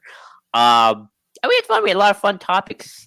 Yep. We got creative, and I hope we keep doing that. Looking back on highlights in since 2015, really. Yeah, that was a lot of fun. So yeah, that was good. Speaking of screen stuff, I guess let's do a little highlight on screen stuff. Why don't you? And we've gushed about Ahsoka so much this year. That's sort of been the thing. I think we can both safely say that's been our favorite thing this year. So I'm not even going to ask that question on screen this year. So I'm not even going to ask that question. So let's talk about some of the other stuff, and let's talk about the Bad Batch. I feel like the Bad Batch, because the animated, and we all kind of know why, sadly. But I feel like that's a hidden gem. I remember I'll even go as far as to say, when that and Mando were coming out around the same time, it's like, I'm liking what's going on with Bad Batch season 2 more than Mando season 3 at this point. I'm infamous for not liking Mando season 3, but even if I did like Mando season 3, I still go, no, I like what's going on in Bad Batch more. Yeah. Because that was a fun season, really. I thought, especially by the end, it's like it had a really strong ending. And I won't say it's like a bad beginning. It's just a pretty tame beginning. It's not the epic movie like it was that first season, with like the movie with like kind of. I'm having trouble remembering how it starts. How season 2 starts. It starts with them going to Dooku's homeworld on Sereno. Right. That was also the month of Dooku. So he's a visionary after all. Did Tales of the Jedi come out in 2022 or 2023? That's a good question. I'll look that up. Because I remember there was a lot of Dooku stuff going on around the time. It was Tales of the Jedi, and then the Duke, and then Bad Batch, because going to Sereno, to Dooku's old castle and meeting the guy. October, 2022. Okay, so it was still October 2022, and Bad Batch was more like January-ish. Yeah. So there was, excuse me. It's okay. But especially by that middle point where we go to Coruscant, Another Coruscant reference. See Palpatine show up. That was one of my favorite episodes. It's one of my favorite moments, Hmm. honestly, if this year in general. Yeah. And then of course the ending. I love the new villain. I love Dr. Hemlock. He's so great. And then of course the ending with Tech, R.I.P. I hope it sticks, but I also kind of hope it doesn't because I love Tech so much. Um, Yeah. but it's sort of like, yeah, and Bad Batch to me is a great example of never judge a concept by its cover, Hmm. and how the great Star Wars characters start off as archetypes, but then become characters that you cry for at the end. Because I remember Bad Batch season 1 was announced, like, really, we're doing this A-Team Bad Batch. It's like, they're not that impressive. Do the Martez sisters. Um, Mhm. and then we get 2 seasons of them and Omega. And of course the great episode with Crosshair. Um, and it's getting really interesting. And obviously Mount Tantus, that's a nice little name drop. And I'll just say season 3 is looking to be a lot of fun. I'm excited. Mhm. I think that's officially the last season. A nice 3 seasons. I think that's Yeah, not too bad. Um, that fits. Yeah, that's how most things should normally go. Sometimes 4 if you can stretch it. beginning, middle, and end. Yeah, exactly. Yeah. And I've been really loving it, and I just really Mhm. love just this era and these characters. So Yeah. yeah, Matthew, Bad Batch season 2. What do you remember of? Yeah, I mean, I remember being a little confused and disappointed by what's her name? Rhea Perlman's Omega? character. No, Rhea Perlman's character. Who? Uh, the Threshold Guardian, the bartender. Oh, Sid. That's right. Did yeah, like is she gonna turn on them? When she turning on them? Kind of this Thrawn-esque kind of delay of whatever. But at the end, yeah, when they turn on her, really was when things really kick into high gear. And yes, everything, just the team coming together, and Omega really coming to her own. I feel like was that also on the Inquisitorius planet? I don't feel like something. No, that No, that was was Camino. It was still Camino. right. But like that Camino. was end of season one. I'm Yeah, thinking, but like the water thing. But okay, right. but Camino. into the that planet with the trains and everything, and then having to face another tragedy like that at the end. No, that was Ariadu. That was Tarkin's homeworld. Okay, well, still, just yeah, again, the way they've built those characters up together. And then, of course, Omega getting captured at the end and brought to Mount Tantus. And then there's a other sister, and what's happening there. And yeah, just a lot of deeper mystery. You think, again, this thing with Clone Wars and Rebels, you think these are kids' shows, and they kind of are a little bit, They're and that's family fine. shows. I They're call them family shows. I call them family shows. Just really intriguing, again, with the character development, character growth, the character depth together, your ability to collaborate. That Cody Crosser episode Oh yeah, is great. spectacular. I forgot about it until right now. Just oh my goodness. And Cody having a different story, and yeah, people who love the Bad Batch more than anything. Yeah, here for it. Yeah, and so this, yeah, that, but then like you were saying, you have Mount Tantus, and all this, and we'll get into Mando season 3, these things that maybe, all Snoke theories suck, but to see the Empire trying to monkey with life in the Force, and seeing them trying to just do different things because Palpatine's a psychopath who wants to prolong his life, right? Exactly. But also, yeah, just the intriguing. It got weird in a good way that I wasn't expecting, and I'm happy for that. I guess it was kind of always with Omega. It's strange what's happening. How is she cloned? What's going on? Is she force sensitive? All that. Her but yeah. trajectories has always been, I don't want to say weird because I don't think that's true, but I think it's interesting that Weird in a good way, like weird in a good weird in a imaginative fantasy. Yeah, I like weird. I like but Lizzo Jack Black episode. but not what I mean by weird is I'm looking kind of like narrative structure where it's like Mhm. there's a mystery around her, and then it kind of gets dropped, and then it kind of isn't around for most of season 2 until it comes back in the end of season 2. Is an interesting season for me of Bad Batch, just kind of looking at it in the wider structure, where I know I'm not gonna say it's filler because it's not. But it's like season 2 is sort of like it's like almost like a downtime season where it's like I feel like we almost want to get the Bad Batch in a comfortable place, and then we break them, and then season 3 will be kind of more the plot heavy. Oh shoot, we gotta actually find Omega now and do some big things. The answers to everything too. Yeah. We're Yeah. like season 1 and 3 are like the more plot heavy. Okay, we're gotta need to adjust to a new status quo. Season 2 almost gives us a good status quo, and then the final 2 episodes kind of are like, oh no, you're not allowed to be happy, Bad Batch. Right. And then season 3 will probably be the let's go. Because I feel like it's the mixer, Right. Like, who do we trust? Who do we, is Sid leading us into these bogus missions, into these traps? Is she going to sell us out? What's all this thing happen? What's Crosshair doing? All this, that's the thing about a second act of a film, and those are usually longer, but that's the mixer. That's the development. I'm going back into kind of my music history brain. In the middle of a piece, in the middle of a movement, it's usually the conflict, the tension between all these things, and there isn't the resolution yet until the recap, until the shadow, or just this is act 2 for sure. Yeah, so really, it's really well done. Well, speaking of acts, I guess we can move on to Act 3 of Mandalorian with Mando season 3. This is kind of the beginning of Act 2 or end of Act 2. I don't know. Well, that's the weird thing about Mando season 3, and kind of. So I've sort of now fully just embraced the fact that, as much as they're saying they're separate shows, and a lot of that is for money reasons, Mandoverse is just the Clone Wars masquerading as multiple TV shows at this point. Every season is like an arc. It's you can just replace it with New Republic, the show, and there you go. It's an interesting way of putting it. I mean, it kind of is, like if Clone Wars had, just accepted there instead of, 4-episode arcs, it's 8-episode arcs because we got to make more money because it's more expensive. And you can almost, just to take on that thought, you could almost like slot one out. I mean, the way an arc would go, do this over here for 4 episodes, and then this thing over here, and this over here, and we were fine. We accepted that was the structure. I almost wonder, if with Mando season 3. 4 episodes doing this, and then Ahsoka doing 4 episodes of this, and whatever.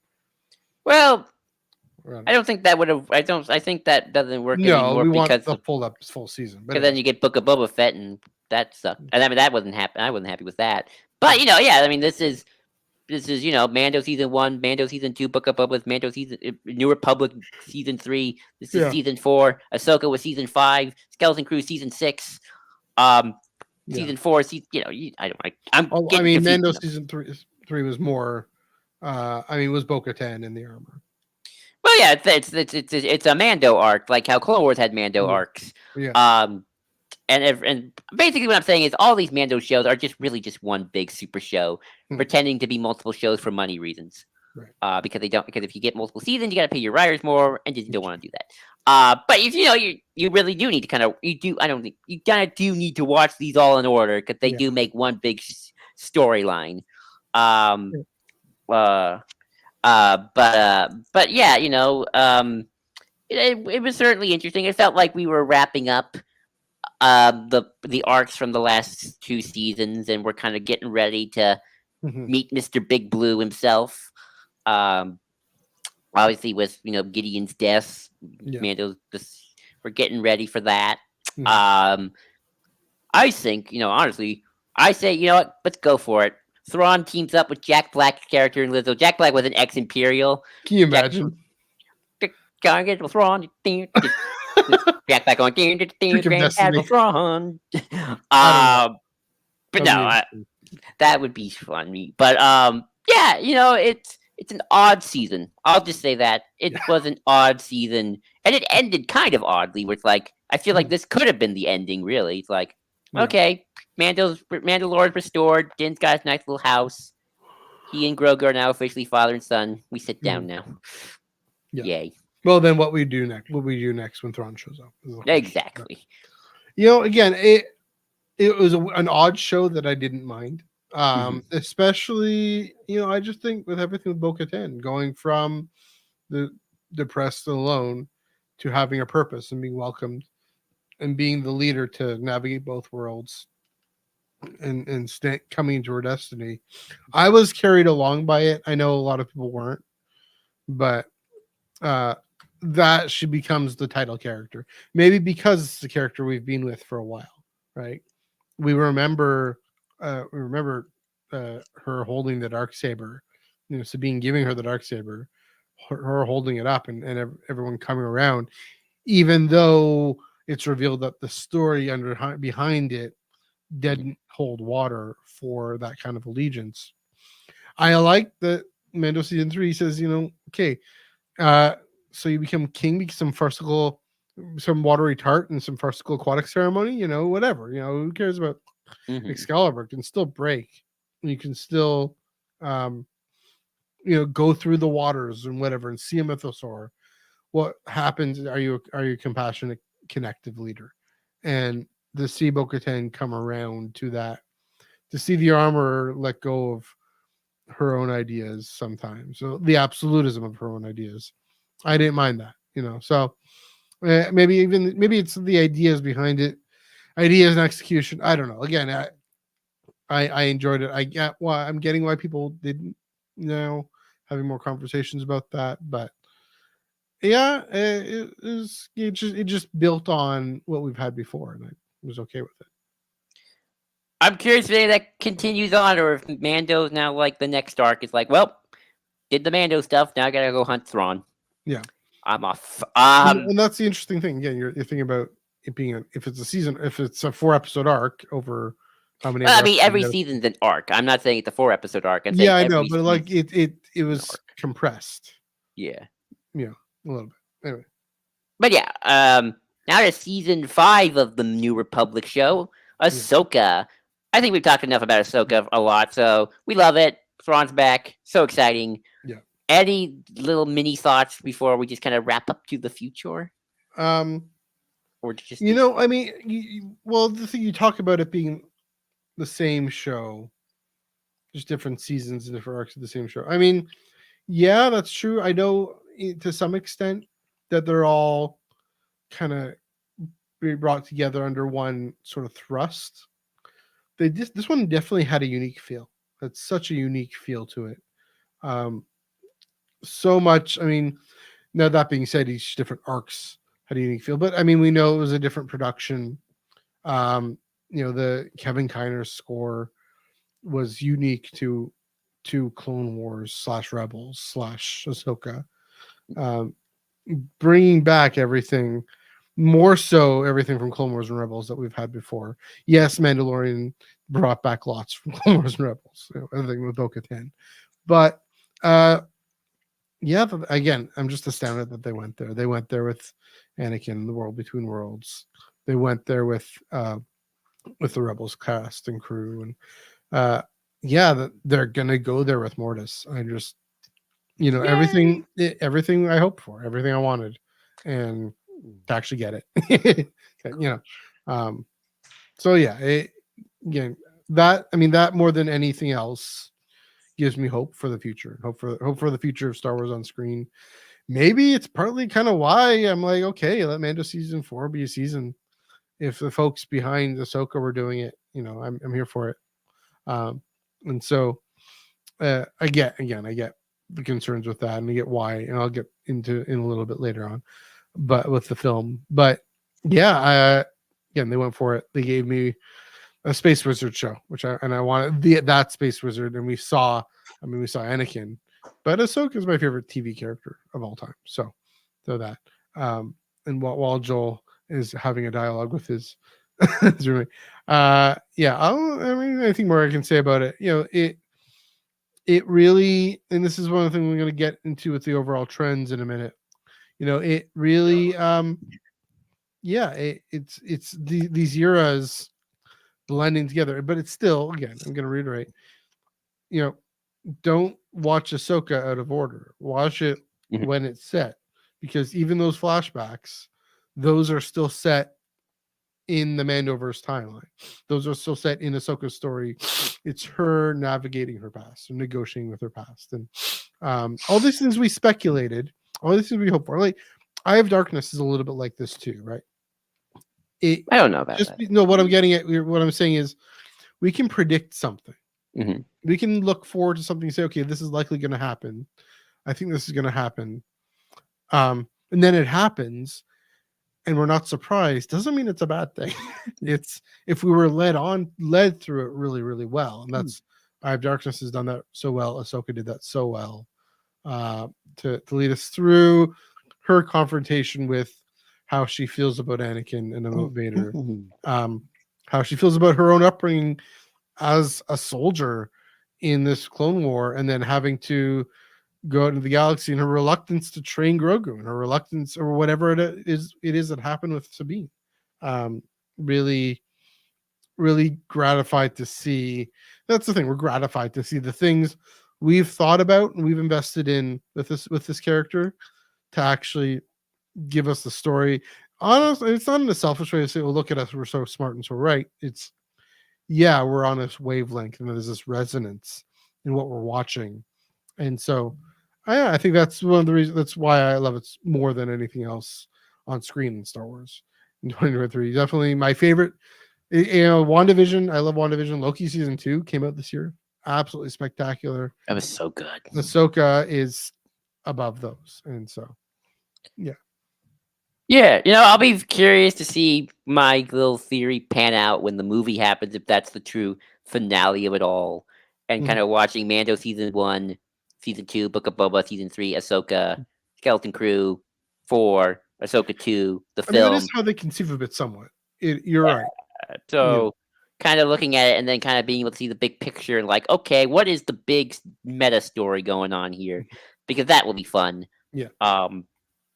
But yeah, you're right. I really loved Ahsoka. I got to see We'll have Thrawn. a podcast episode talking about what the meta story of Hey, we should. We should. in 2 years. Yeah. Anyway. But yeah, that's Ahsoka. Just maybe a little bit into the future, and kind of 2024. That's the big one. Acolyte. Sum up trends, and then Oh yeah. looking ahead. We got lots of High Republic book stuff. It's weird to think because of like the strike that it feels like there was no screen stuff, but there was. It's just we couldn't talk about it. But the screen stuff still happened exactly, with the exception of Skeleton Crew this year, exactly as it was more or less supposed to. So there's that. So we got lots of books, but we guys feel like we just talked more about the books because we were allowed to. But maybe that's just more our podcast side of things going on. Where and that does have an impact. One thing I forgot to mention, though, despite the strike, Fan Expo Canada, the Clone Wars panel with Ashley, David, and James Arnold Taylor, absolutely spectacular too.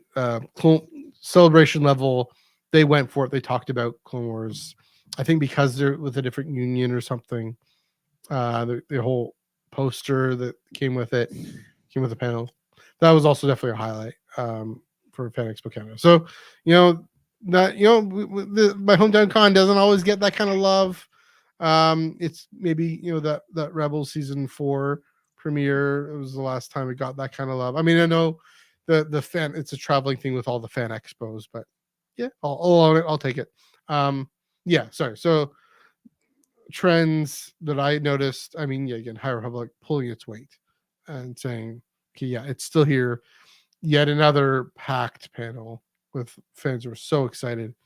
It continues to be this almost a surprise thing that a book publishing initiative, paper publishing initiative, can be this popular.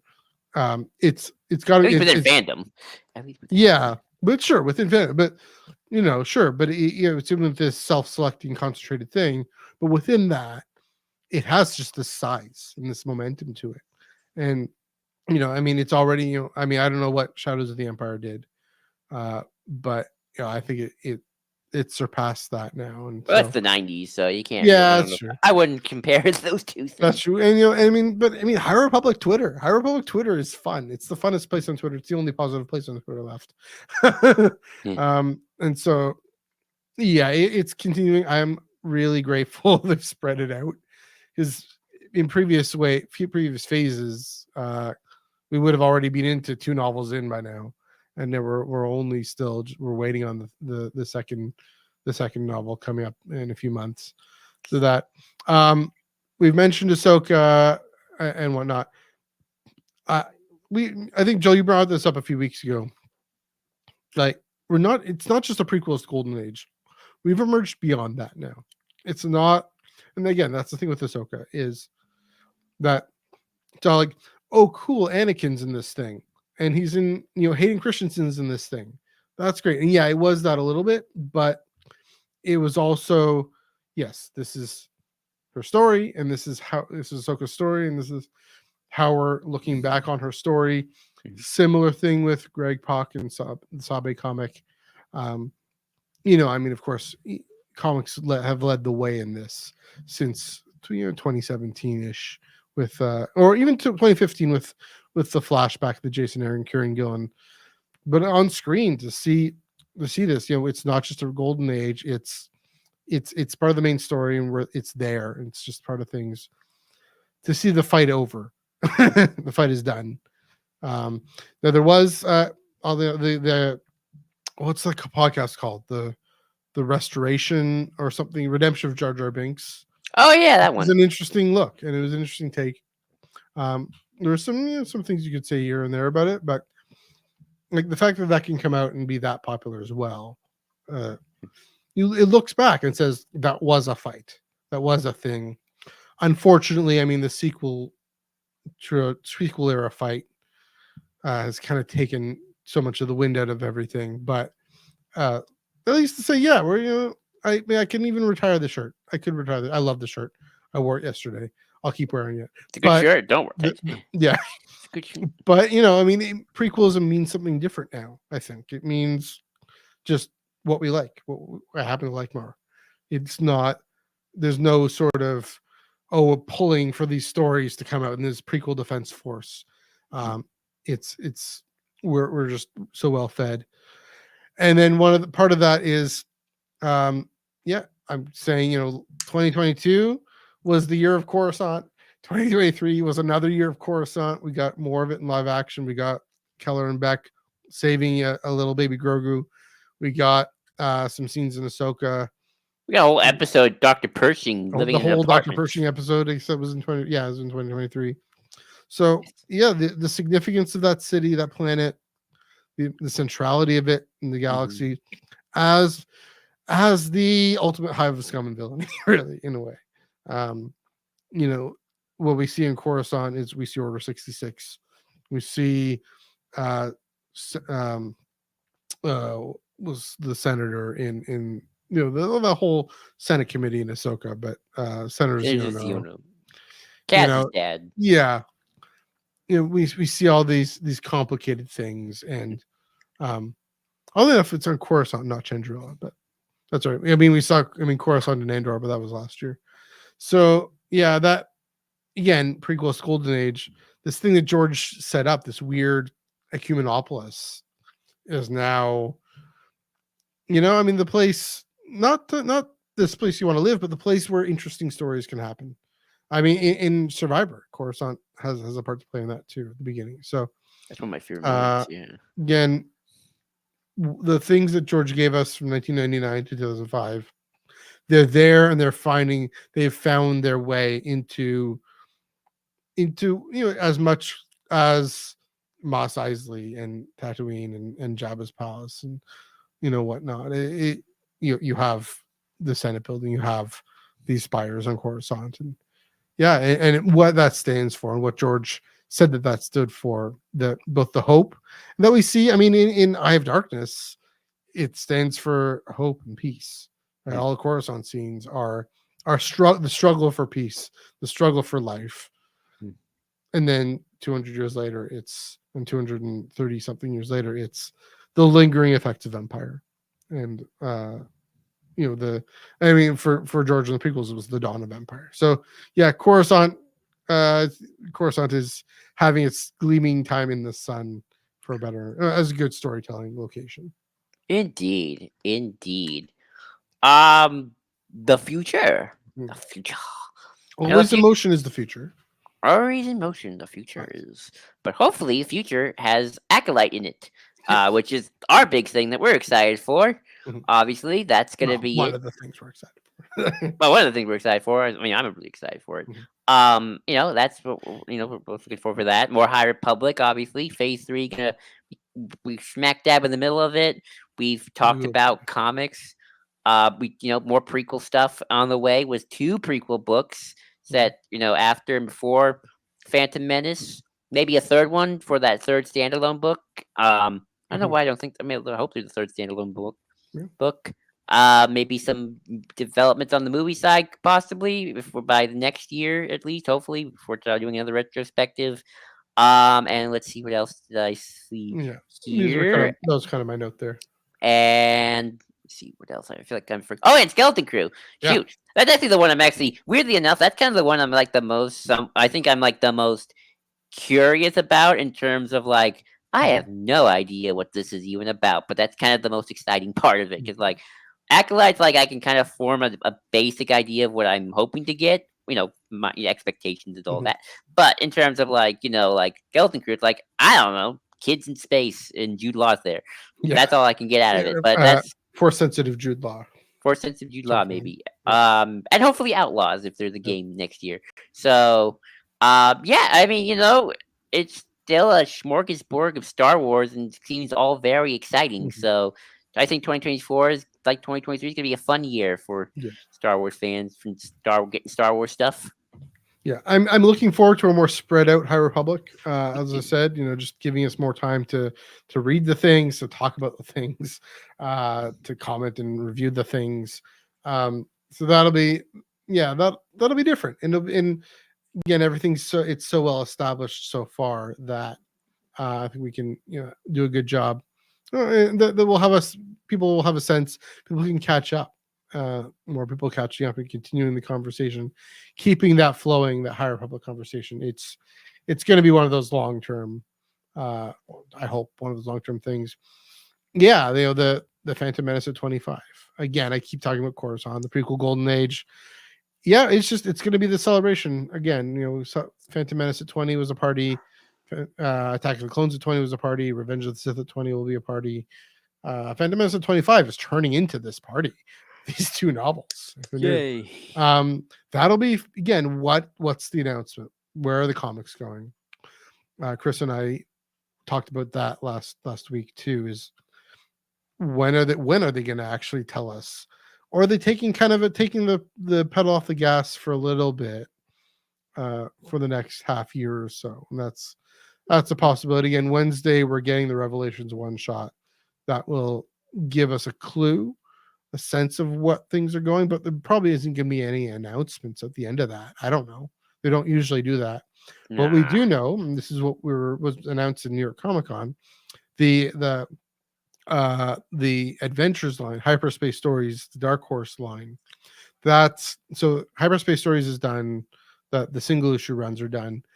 They're transitioning into original graphic novels, starting with Qui-Gon. So there's a Phantom Menace at 25 story for you, and then Obi-Wan on the cover. He looks older. I think he looks more Revenge of the Sith. So I don't quite know when that one's set, but yeah, I mean, these are all ages, and all ages in Star Wars is usually really great. Hopefully, not worrying about any kind of framing device. I was thinking about Skeleton Crew. Here's a comment about Skeleton Crew. She's a lot of teacher. It's a bit skewed. That's an interesting thought. In Pirates, it looks like it could be a more fun, kind of goofy. I mean, we got that salad pirate in Mandalorian. That was We kind of did. weird. So who knows? The Acolyte's going to be the Acolyte. And it's going to be interesting for you and I to do this because it's kind of not, switching up gears and actually devoting every week to a TV show. We haven't done that yet ever. So 9 episodes of fun. I think so it's going to be different. And we're going to sort of, how are we going to complement the flagship? Because they're going to do that. I mean, that's the thing about Iron Canon. What we do, we don't go beat by beat. And that's great that those who do, and that's fine. See you around, Joel. We won't go beat by beat. We'll go theme by theme and character by character and idea by idea, kind of like what Chris and I do on Tractor Beam. And so I expect that to give me a lot to think about, give us a lot to think about, a lot to care about. And so really, yeah, I mean, obviously I'm going to be looking forward to all the High Republic novels and these Phantom Menace novels, but on screen, if the kind of sensitivity to space wizardry, maybe using that term more seriously now, to concerns about Jedi and Sith and dark side and light side and the Force, those who connect to it more explicitly. If that what we saw about that in Ahsoka, that definitely gives me a lot of even more hope for the Acolyte. Of course, everything Leslie Headland said has really gotten me excited and got me looking forward. And then, yeah, going back to theater. And that's the interesting thing. We'll probably learn more about the Rey movie, as you mentioned, what that's about. Speaking of space wizards, I wanted to pick up on at least the debate about the Mando season 4 movie. One of the things I think, one of the impacts, and this isn't just the impact of the strike, this had been coming, is we know streaming services, the subscriptions have plateaued. This is kind of my counter argument to myself from a few weeks ago, but we know that after COVID, Disney Plus somehow comes in right when we're all forced into our homes and we have to do our best to avoid the spread of this pandemic. I mean, we're talking about now in a post-COVID era. People want to go out. People want to go to theaters. I went to a theater last week. I'm going again tomorrow. People do want to, and I do think just the fact, even if it's debunked, it's still a streaming service, the Mando season 4.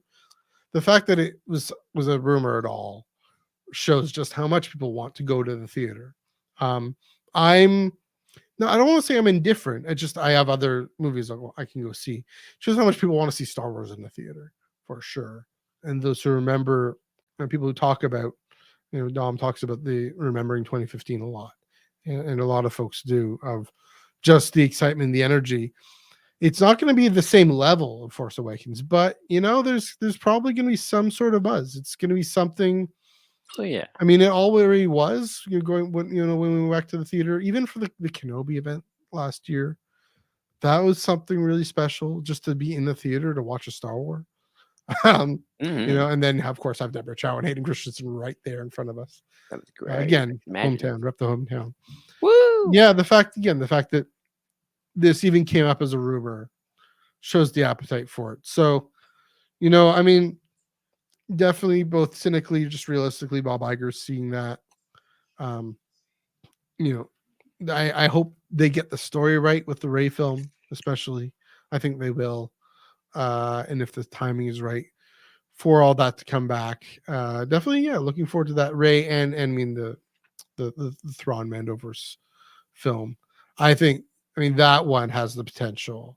This is in a few years, but right, that one has the potential to, I don't want to say Force Awakens level of hype, and buzz, but yeah, it's going to get up there. It's going to do well because of everything. So, yeah. In part because of everything with the streaming services and the Mandoverse and all that, but also because it's Thrawn. Yeah. Well, I wouldn't say because it's Thrawn. I actually say because Grogu on a little big. Because it's Grogu, because it's Ahsoka, because it's Mandalore. But also, I mean, there are the old school folks who maybe I wouldn't be surprised if there are some folks who haven't really paid as much attention to the Mandoverse. Oh yeah, but they were in the 90s. They were reading the Thrawn books, and they're like, "Yeah, Thrawn's back on live. Thrawn's in live maybe." Action. I don't know. It really depends on how much we actually think those books in the 90s were as big. True, fair enough. But or maybe here's maybe a better way of putting it: all those things coming together. Oh yeah, for that film of the three, right? Yeah. Of the Rey, the Filoni, Ahsoka, Thrawn, whatever, and the Old Republic. I'm most excited for the Old Republic one. That's gonna be unreal. Dawn of the Jedi, Dawn of the Jedi. That's even going further back. Further back. I mean, that's gonna blow my mind. Oh, I'm excited for that one too. Don't get me wrong. Of the three, yeah, it's pretty obvious which one is gonna do the best. Maybe actually, I'm debating with myself now. I mean, who knows? I mean, people love Rey. I love Ray's Ray, a and big Ray's a deal. movie character first. So, Yeah, Ray's a big deal. So I but could. yeah, I'll say, if by this time next year that Ray film's looking more tangible than Mhm. just, oh, they're working on a draft, like, oh no, they built sets. Yeah. There's a physical camera crew If Daisy filming. Ridley has an Instagram post saying filming started. Yeah, that, and Yeah. the secrecy and the lockdown and all that. Yeah. I imagine, I'm very curious to see kind of what the fan buzz is Mhm. in there, because, like, you know, I'll just say, kind of from kind of greedy YouTube analytics, from everything I Uh-huh. hear, it's like, it's like you do a Mando video, you do maybe an Andor video, and you probably do a movie video. Most of the time, the film stuff is what gets the most hits Yeah. on the YouTube, because that's Oh, what the sure. buzz Like with is. the Marvel.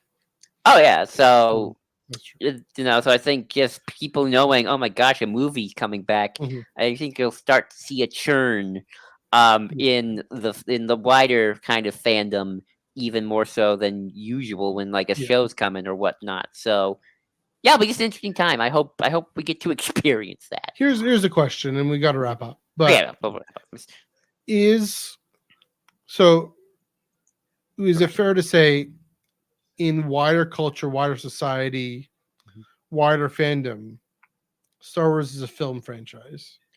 yes. Among the celebration going, if I can use that as a definer, celebration going, celebration paying attentioners, Coach Connors, it is both film and streaming service franchise. There's a bit more And parity there. books. And both. Well, yeah. But there's a bit more parity there between I the would streaming service. say overall, probably yes. If you're paying that kind of money for this, then Yeah. you're probably more invested. Um, Mhm. you'll meet people probably who are like, even if they know books and comics exist, they're still kind of, the mantra of Star Wars is still primarily a film franchise. Yeah. But I would say, Well, if as opposed to the streaming service thing. yeah, probably more that. Yeah. I would say with the convention going people, it's probably more like 60-40, but with, like, outside that, it's like 90-10. Yeah. So Maybe yeah. that's kind of where, yeah. Maybe that's where the breakdown goes. So Mhm. we'll see. I mean, who knows? I'm sure Disney has numbers on all that. Yeah. But Yeah, we and they gotta will. wrap up. They'll have box office numbers. So- But oh yeah. But yeah. yeah, we gotta probably wrap up, because Yeah. I think we probably went overboard. But Okay. but yeah, 2023 has been quite the year. Hmm. Yeah, I know that feeling. Skywalker Academy, probably right. Yeah. But 2023 has been a fun year. We got Ahsoka, Mando, Pirate Public, comics, all that fun stuff. 2024 is looking to be an exciting year. 2025 looking to be an exciting year.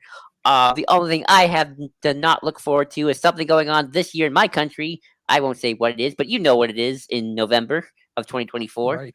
Oh dear Lord, help us all. But outside of I will that, literally be praying. yes, I will be too. But outside of that dread, which I will be suffering for the next year, Star Wars will be exciting and fun, and I will use that to distract myself. But I'm alive. yes, I'm here. I'm alive. yeah, we're That's here. all right. Yeah. On that note, yeah. Yeah. I mean, I think it's a good time to wrap up. Yeah. 2024. It's gonna be fun. You never know. You never know what kind of stories are gonna come out. You never know what kind of Hmm. globe defining pop stars are gonna say, "Hey, vote for this person," as opposed to not that person. And see if she shows up there. I mean, she can. She has. You never know. You know. Yeah. You never know. Again, Star Wars always having the potential to tell stories of hope and freedom, and not giving freedom away, and not drawing lines in the sand based on what you look like and who you love, and all that. So I mean, Star Trek does that too, but lots of franchises do. Star Wars is always the franchise of hope. On that note, it's a good point to wrap things up. Thanks everyone for joining us, sticking it out. I think we got some good numbers, especially at the top. I think a long, good flagship length. There we go. Let us know what you thought of our conversation, what you look back on most in 2023, most fondly. Maybe what you didn't like about 2023. We kind of avoided that discussion, thankfully, because we want to be positive. But Let us know what you thought of the conversation overall and what you're looking forward to in 2024. I mean, it's going to be a big year for Star Wars. Comment below. Comment boxes are there. Definitely the chat is still there. For Wednesday, I'll make sure the chat's around. Yeah. Oh yeah. I messed that up. I'll get that in a second. Yeah, so comment on all these socials. Let us know on all these things. Also, please do give this video a like and a share and subscribe to the channel if you haven't done so already. Joel, where can they find you on the internet? You can find me at JID2021, again, JID2021 on Twitter. You can also follow me at the Ion Cannon Pod. And of course, on the Star Wars Underworld Discord, where we're going to have all fun chats and whatnots and all that good stuff. There we go. Yeah, you can follow me on Instagram and Threads at MNEUG1138. I am on Twitter at NEUG45. And yeah, at Ion Cannon Pod on Instagram, Twitter, and Threads. This Wednesday, 9 p.m. Eastern, 6 p.m. Pacific. I've mentioned this multiple times. Yeah, the Tractory, and we're going to talk all about comics, probably with the Revelations. We're going to talk about Revelations, and that is probably going to lead into a discussion more on what is revealed in that comic book, what's revealed about Star Wars comics in 2024 as well. So yeah, you can check us out there, and of course the flagship at the SWU. Check them out Thursdays at 9 p.m. Eastern, 6 p.m. Pacific, and then all across the Star Wars Underworld podcast network. We're bringing in the old year, we're bringing in the new year. Skywalker's Academy, may the Force be with you. And next week, as I said, we're taking a break because it's Earth Anakin's birthday. I'm having dinner with my parents. I don't know what other people are doing. So yeah, we're not gonna have a podcast. Earth Anakin. That's what I'm gonna call Jesus from now. Earth Anakin. There we go. That'll go over well at church. Where did he go Roman? I don't remember when he joined the Roman, became the second commander of the Roman Emperor. Oh, I go all the way back to the beginning of my For Christ's Sake Anakin days. I go into that, but that's a whole other thing. Space Jesus, Earth Anakin. Anyway, on that note, hope you all have a wonderful, happy holidays, happy New Year. I probably will see you on screen sometime on this channel in between now and then. But well, for now, Joel, it's been a great 2 years, coming up on 2 years of the Ion Cannon podcast. Yeah, definitely got to do something special to mark that. Mid-January. Yay! We're also probably coming close to episode 100. So we're about a few months away from that as well. Mm-hmm. So keep it locked here on the Ion Cannon podcast. But until then, let's blow this thing and head home.